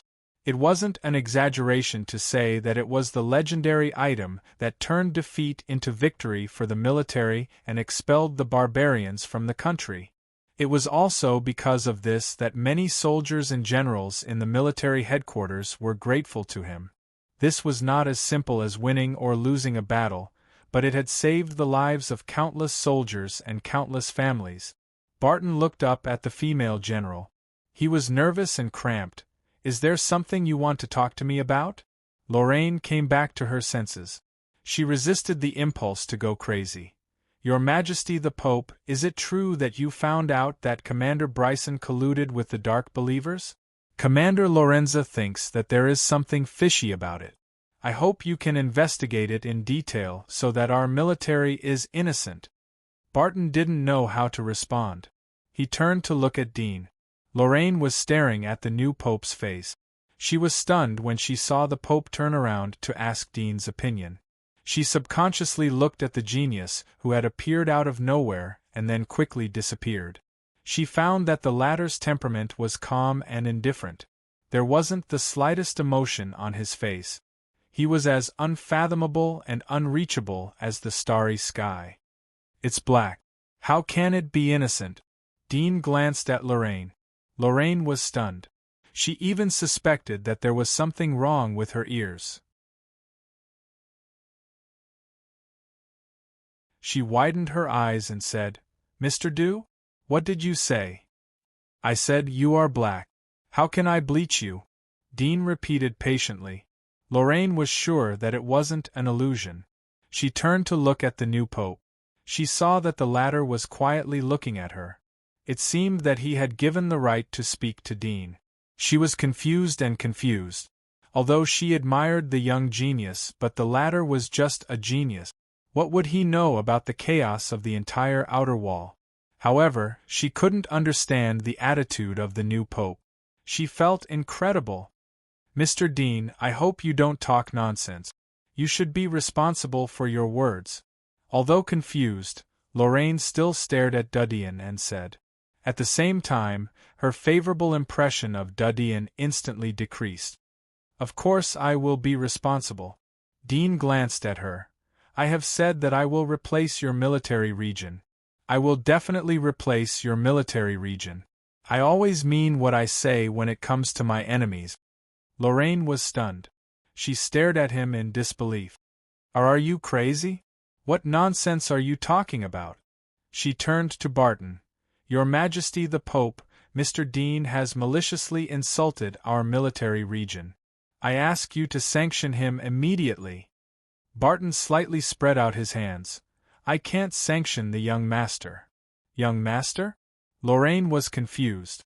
Dean shook his head as he saw her slow response. The military asked you to come over to make a private reconciliation. It's really stupid. If you have any illusions about the enemy, then you will be harming yourself.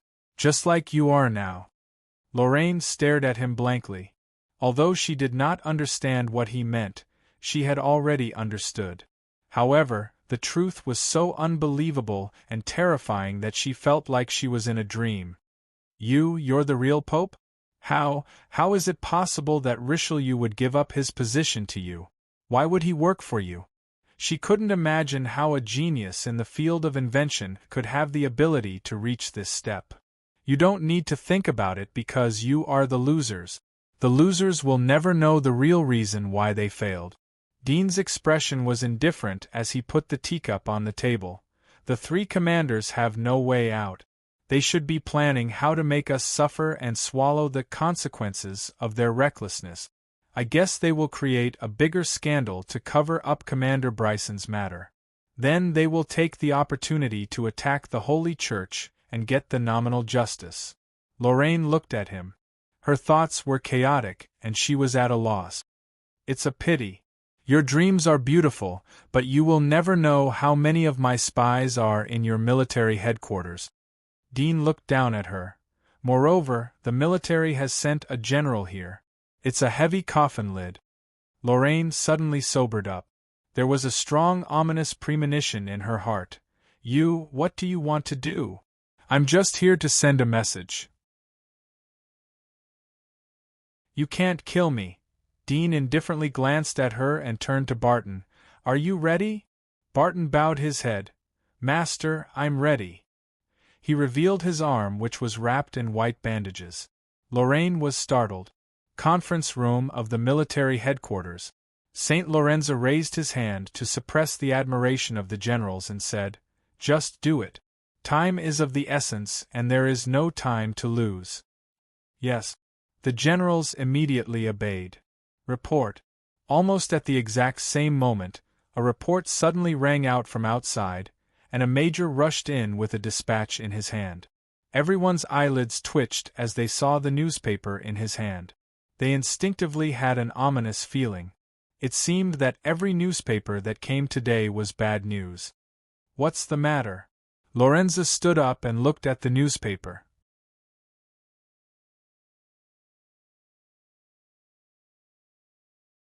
Chapter 655. Assassinate the Pope? Everyone was stunned. Oh no! St. Lorenzo suddenly came to a realization, and his face became extremely ugly. Damn the Vatican! Their means are so despicable. We made a mistake. We shouldn't have had a glimmer of hope and let Lorraine find them to reconcile.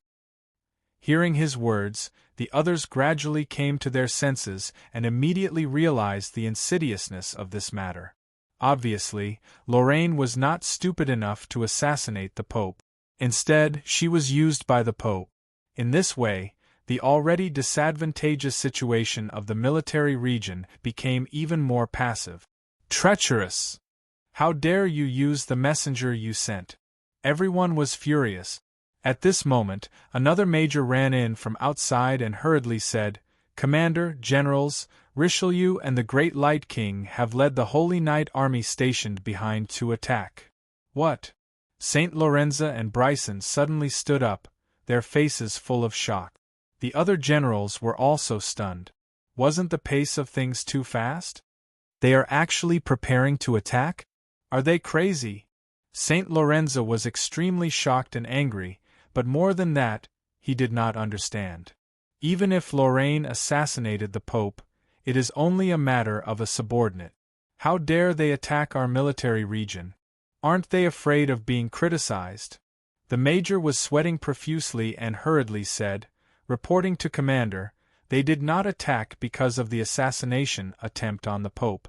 Instead, it was because a senior colonel stationed outside the compound had falsely passed on your orders and shot arrows at Richelieu and the others who were waiting outside the compound. That was why they were angered. What? Saint Lorenzo was stunned again. The other generals were also dumbfounded. Damn idiots, they actually. Saint Lorenzo's body trembled with anger. He could barely tolerate the assassination of the Pope, but the fact that his subordinate had rashly attacked Richelieu and provoked a war was really intolerable.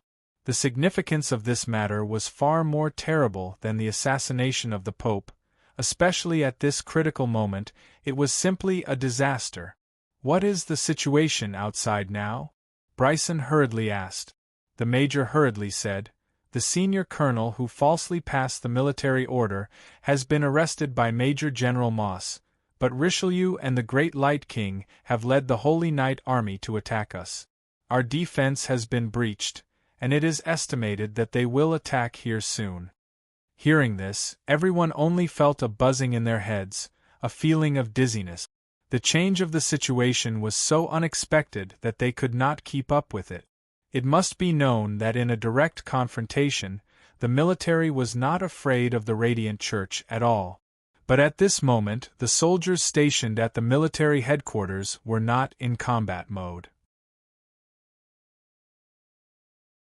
First of all, they didn't expect that the Radiant Church would dare to attack them without warning.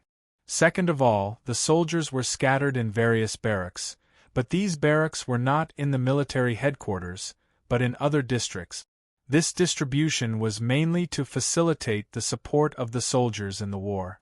Even though they had already gathered the troops from these districts, it would take time for the army to move forward, and the church's attacks were too quick. The situation instantly went out of control. How many troops do we have? Saint Lorenzo came to his senses and immediately asked the generals. Now that things had come to this, he knew that there was no point in pursuing the matter of the senior colonel. The Holy Church now had sufficient reason to attack, and the attack was already in front of them.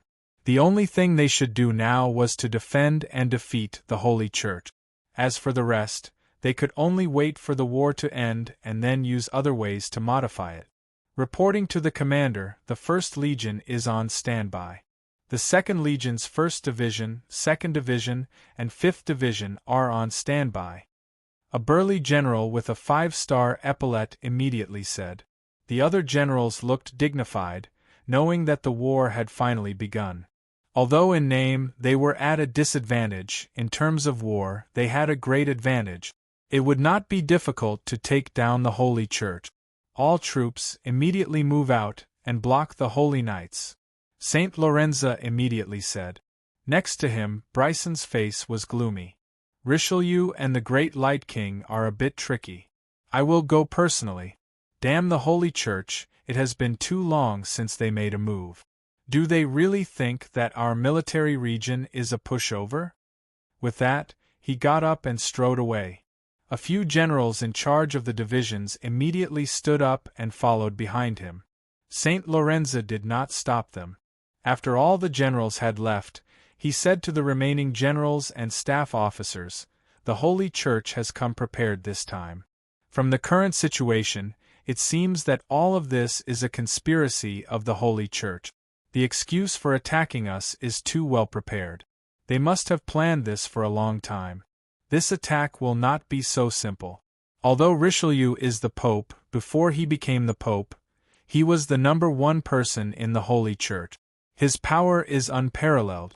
Now that he is working together with the Great Light King, relying on numbers alone may not be effective. Does anyone have any plans?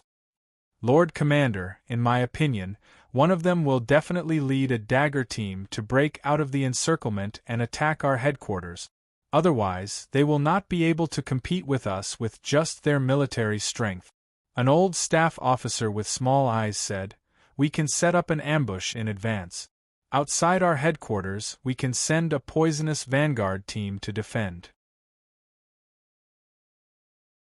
Even if Richelieu can break through the defense of the vanguard team, he will be seriously injured and will not be a threat. Lord Commander, I think we should let Ghost Dragon kill Richelieu on the spot and then counterattack the Holy Church." Another staff officer who was about 60 years old said in a cold voice, "Now that the Holy Church has won the hearts of the people, they will attack us in the name of judging the dark believers.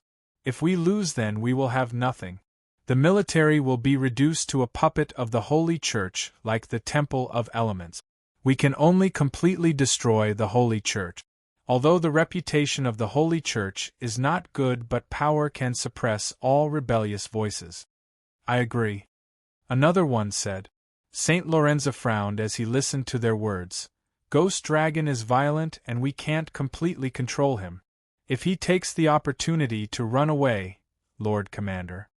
The old staff officer from before said, "If we let Ghost Dragon take action, we can promise him that as long as he helps us destroy the Vatican, we will grant him freedom."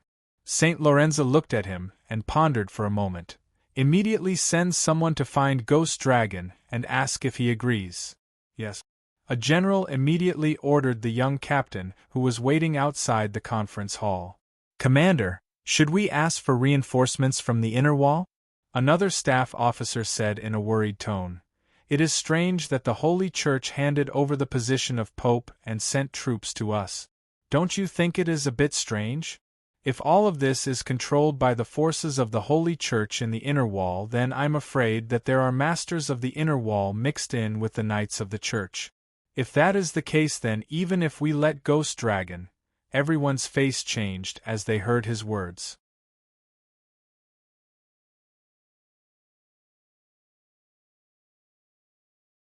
Chapter 656. Your Majesty, the Great Light King has invaded the military region. The military is retreating, but the troops from the other divisions are rushing over. The Great Light King is worried that they will surround the military region. He is asking for reinforcements. A deacon of the church hurriedly ran over and reported to Barton from the Divine Temple at the top of Mount Wutu. Barton was sitting on the throne with a scepter in his hand. He said, "I know. Send a message to him. The reinforcements will arrive soon." Yes. The deacon was ready to retreat. Barton asked, "Have the craftsmen arrived?" The deacon was startled. He didn't know why the Pope would ask about such a trivial matter at such a critical moment. He replied, "Your Majesty, the craftsmen that you have invited have arrived. They are in the church at the foot of the mountain. Tell them to come up and get ready to start work." Barton said, "Yes." The deacon replied. After he retreated, Barton immediately got up and walked quickly to the inner hall behind the throne. At a glance, he saw Dean sitting in front of the desk, quietly drawing something, and the beautiful woman who seemed to never leave his side. Barton's eyes glanced at the woman's almost perfect figure, then quickly turned away. He respectfully said to Dean, "Master, the craftsmen have arrived." Dean nodded. "Wait for them to come. Tell them to modify according to the drawings I gave you." "Yes," Barton answered and looked up at him. "Young master, aren't you here?" "I'm going to the military region." Dean put the pen on the shelf next to him. He looked at Barton. "I'll leave this place to you." Barton was startled. "Master, the military region is in chaos. Will it be too dangerous for you to go? Do you want the remaining cardinals to protect you? No need. Dean got up and put on his coat. The war will be over by the time I get there, Barton said, but I heard from the spies that the other divisions of the military are rushing there. Even if the Great Light King and Lord Richelieu win, they will be surrounded by them. If your head is cut off, what can you do even if your body is strong? Dean looked at him with a teaching look. Barton woke up. On the vast plain of the military headquarters, the sounds of battle could be heard for hundreds of miles. The Paladin army led by the Great Light King, Pulo, was like a snow-white wave sweeping in the direction of the military headquarters buildings. There was a small river in front of these buildings and a sandbag fortress had been built on the other side of the river. The military's most powerful war weapon, the God's Cannon, was set up behind the fortress and aimed at the Paladin army. There was a neat formation of soldiers behind the barrier. Each soldier was equipped with a legendary steam rifle that Dean had given to the military. All the soldiers were staring at the army of knights. They saw the green grassland being engulfed by the army of knights. All the cannons were fired as they entered the firing range. The cannons were like meteors as they shot towards the army of knights. A loud explosion sounded, and countless holy knights and their horses were blasted into pieces. Holy shield formation. Pulo took the lead and roared at the sky. His voice spread to tens of thousands of troops. The army of knights in the front immediately raised their golden shields and placed them on top of their heads. The cannons smashed down and exploded a big pit. But the number of casualties was immediately reduced by more than half. In the blink of an eye, Pulo had led the army to the front of the barrier. They galloped through the small river and splashed countless water. The soldiers of the military behind the barrier roared and rushed forward to meet the attack. Bang, bang, bang, the bullets from the steam rifle quickly pierced through the horses and the knight. However, some knights who were further away were hit by the bullets but still rushed forward. The range and power of the steam rifle couldn't be compared with the rifles of the old era. The armors of the army of knights were the best quality war armors in the outer wall. They were extremely hard and could only be hit at close range. In the blink of an eye, the two armies had fallen into a melee. "I'm going to capture the king," Richelieu roared at Pulo and called for a cardinal behind him to lead thousands of light cavalry. They took the lead and charged into the army. Their momentum was unstoppable as they tore open a gap and rushed towards the military headquarters building at the back of the army. Pulo was anxious when he saw that Richelieu was alone. He roared and waved his axe to kill the soldiers. Under the cover of Pulo, the light cavalry led by Richelieu broke through the defense of the soldiers. Some generals of the military saw that the situation wasn't right and led the heavy armored soldiers to stop them. However, they were beheaded by Richelieu. The generals of the military had the strength of senior hunters and had rich combat experience. But in front of Richelieu, they were no different from ordinary soldiers. Under his lead, thousands of light cavalry pierced into the heavy armored troops and instantly tore them in half. They rushed straight to the front of the military headquarters building complex. "Kill!" Richelieu's face was stained with blood. The battle he hadn't fought for a long time had made his blood boil. The sounds of fighting in his ears were like war drums, raising his fighting spirit. He took the lead and jumped onto the steps of a building. He quickly cut down the soldiers who came to stop him and rushed in first. "Die!" An armored general rushed out of the courtyard. His eyes were red as he roared and rushed towards Richelieu with a spear. Richelieu leaped off his warhorse and landed directly where the spear of the general was thrusting at him. At the same time, he grabbed the spear with his hand and grabbed it. Using the momentum, he leaped forward and kicked the general in the chest. With a loud thud, the general spat out a mouthful of blood. His eyes were wide open and his face was filled with disbelief. His body flew backward and slammed into the wall behind him, causing it to collapse. Richelieu didn't stop and rushed towards the military headquarters meeting hall building. Along the way, there were soldiers who came to stop him. Most of them were the ace soldiers of the military, the Purple Feather Army. Every Purple Feather Army soldier had a purple feather stuck in their helmet. It was extremely eye-catching.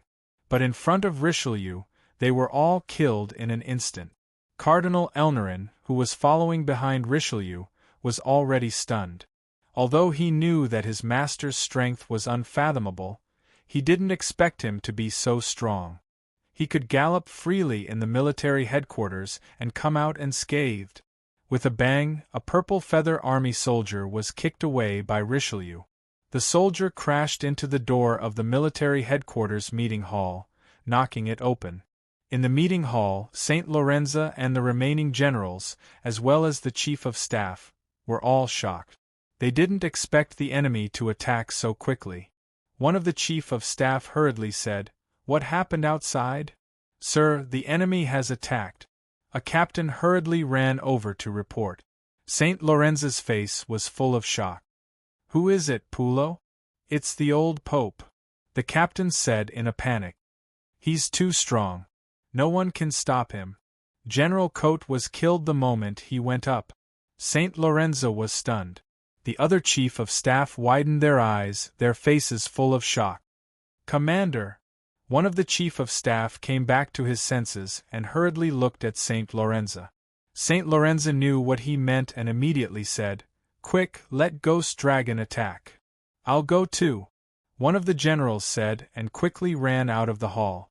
Richelieu led Elnarin and the remaining hundreds of light cavalry to break through the door of the military headquarters meeting hall. They cut down the soldiers who came to stop them one by one. Richelieu already saw a few red figures in the meeting hall in front of him. One of them had the most intense heat source like a fireball. He knew that it was the old man from Saint Lorenzo. Just as he was about to step forward, he suddenly felt a dangerous aura coming from the corridor next to him. He turned his head and suddenly saw a black figure with disheveled hair and tattered clothes rushing towards him at high speed. He was shocked and hurriedly jumped up to meet it, lest his horse get hurt. Bang! He kicked out and suddenly felt as if he had kicked an iron plate. He looked down and saw that the ragged figure that looked like a beggar had grabbed his ankle. With a swoosh, the beggar figure swung his arm and fell down. Richelieu's body slammed into the floor of the corridor like a hammer, smashing through the floor and covering him with sawdust. Before the beggar could swing him again, Richelieu's other leg lashed out, striking the beggar squarely in the chest.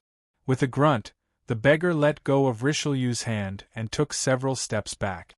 Richelieu took the opportunity to put some distance between them and looked over.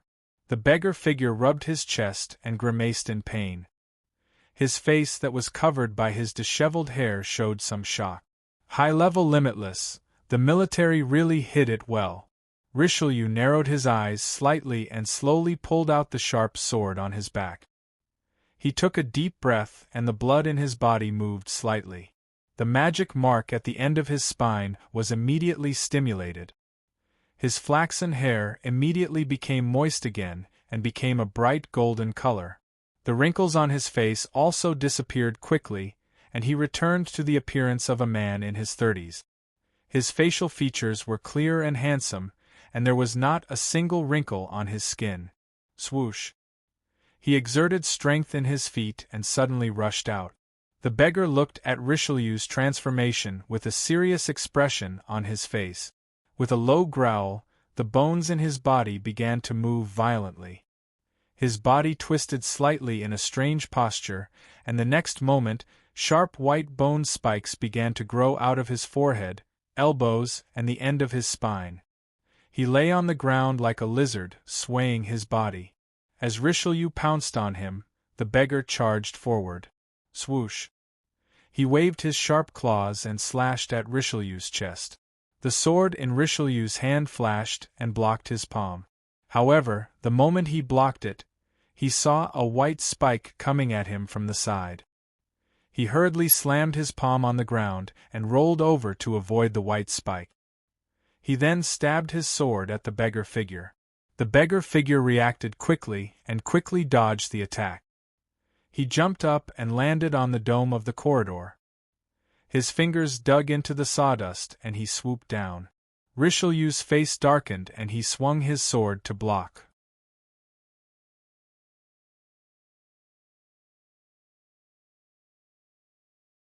Chapter 657. Looking at Norin and the group of holy knights behind him, the chiefs of staff on both sides of the conference table were in an uproar. They nervously retreated to Saint Lorenz's side. Saint Lorenz's face was gloomy. He stepped out of the crowd and pulled out his greatsword from the weapon rack beside him. Norin looked down at Saint Lorenza and said, "Commander, get ready to be captured." Just as he said that, Saint Lorenza suddenly rushed towards him with his sword in hand. He was as fast as a white pigeon, his greatsword humming in the air. Norin's expression changed. He hurriedly retreated and called for the holy knights to stop him. With a few bangs, Saint Lorenza raised his hand and slapped. The charging holy knights flew back at an even faster speed, crashing into the holy knights behind them. Immediately, a large number of them fell. Norin saw that the situation was not good and quickly turned to escape. Bang bang bang! 7 or 8 holy knights were thrown out of the hall and smashed into the indoor bonsai outside the hall. Saint Lorenza held his sword in one hand and stood at the entrance of the hall, looking coldly at the many holy knights outside. His silver hair fluttered in the wind, and his aura completely overshadowed the hundreds of light knights. Norin looked at him in shock and anger.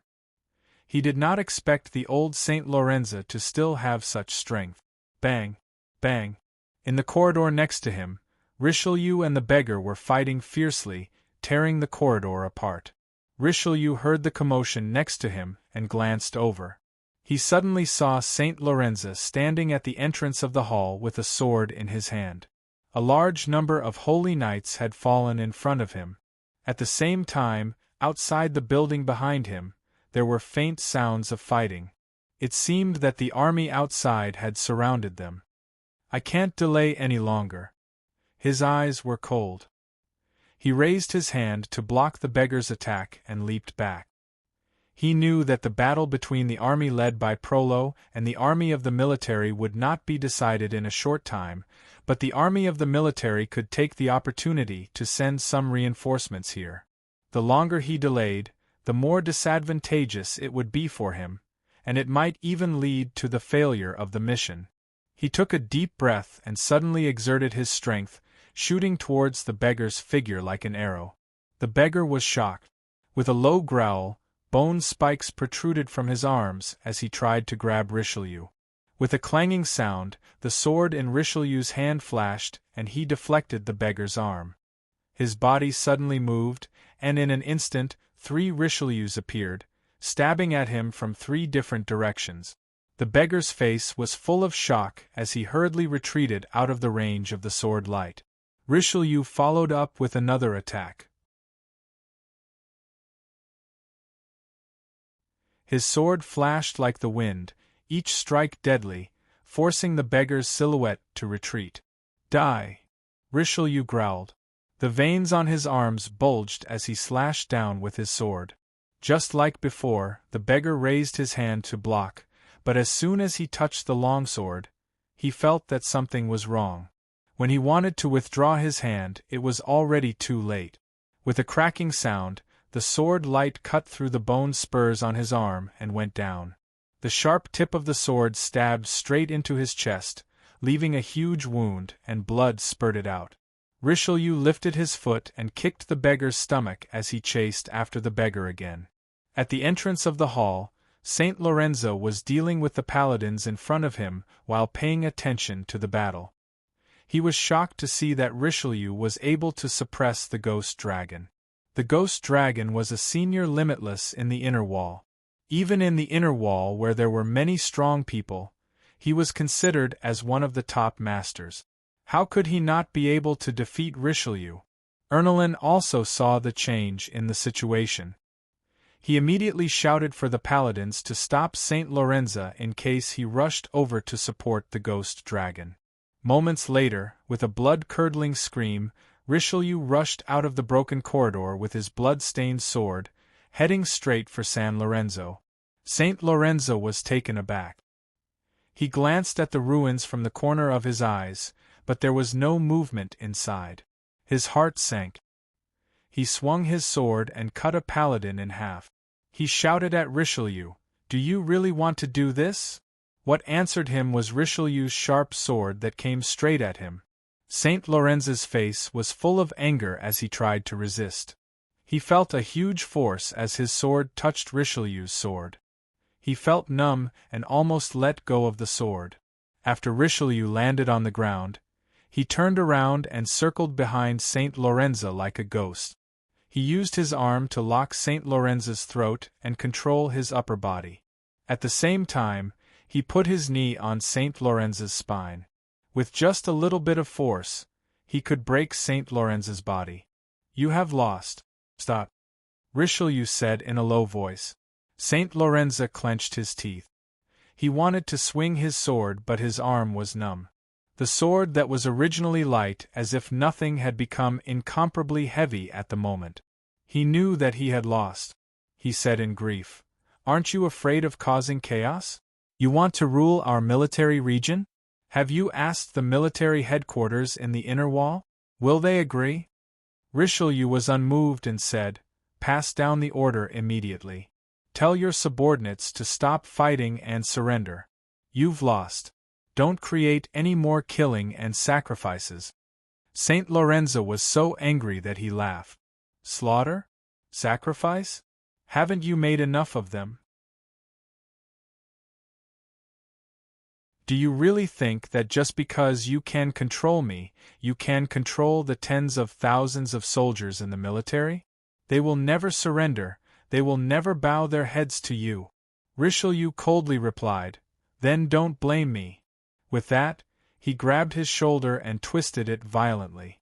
With a crack, his arm was broken. Then, he dragged his body back into the hall. Ernie led the other paladins to enter the hall.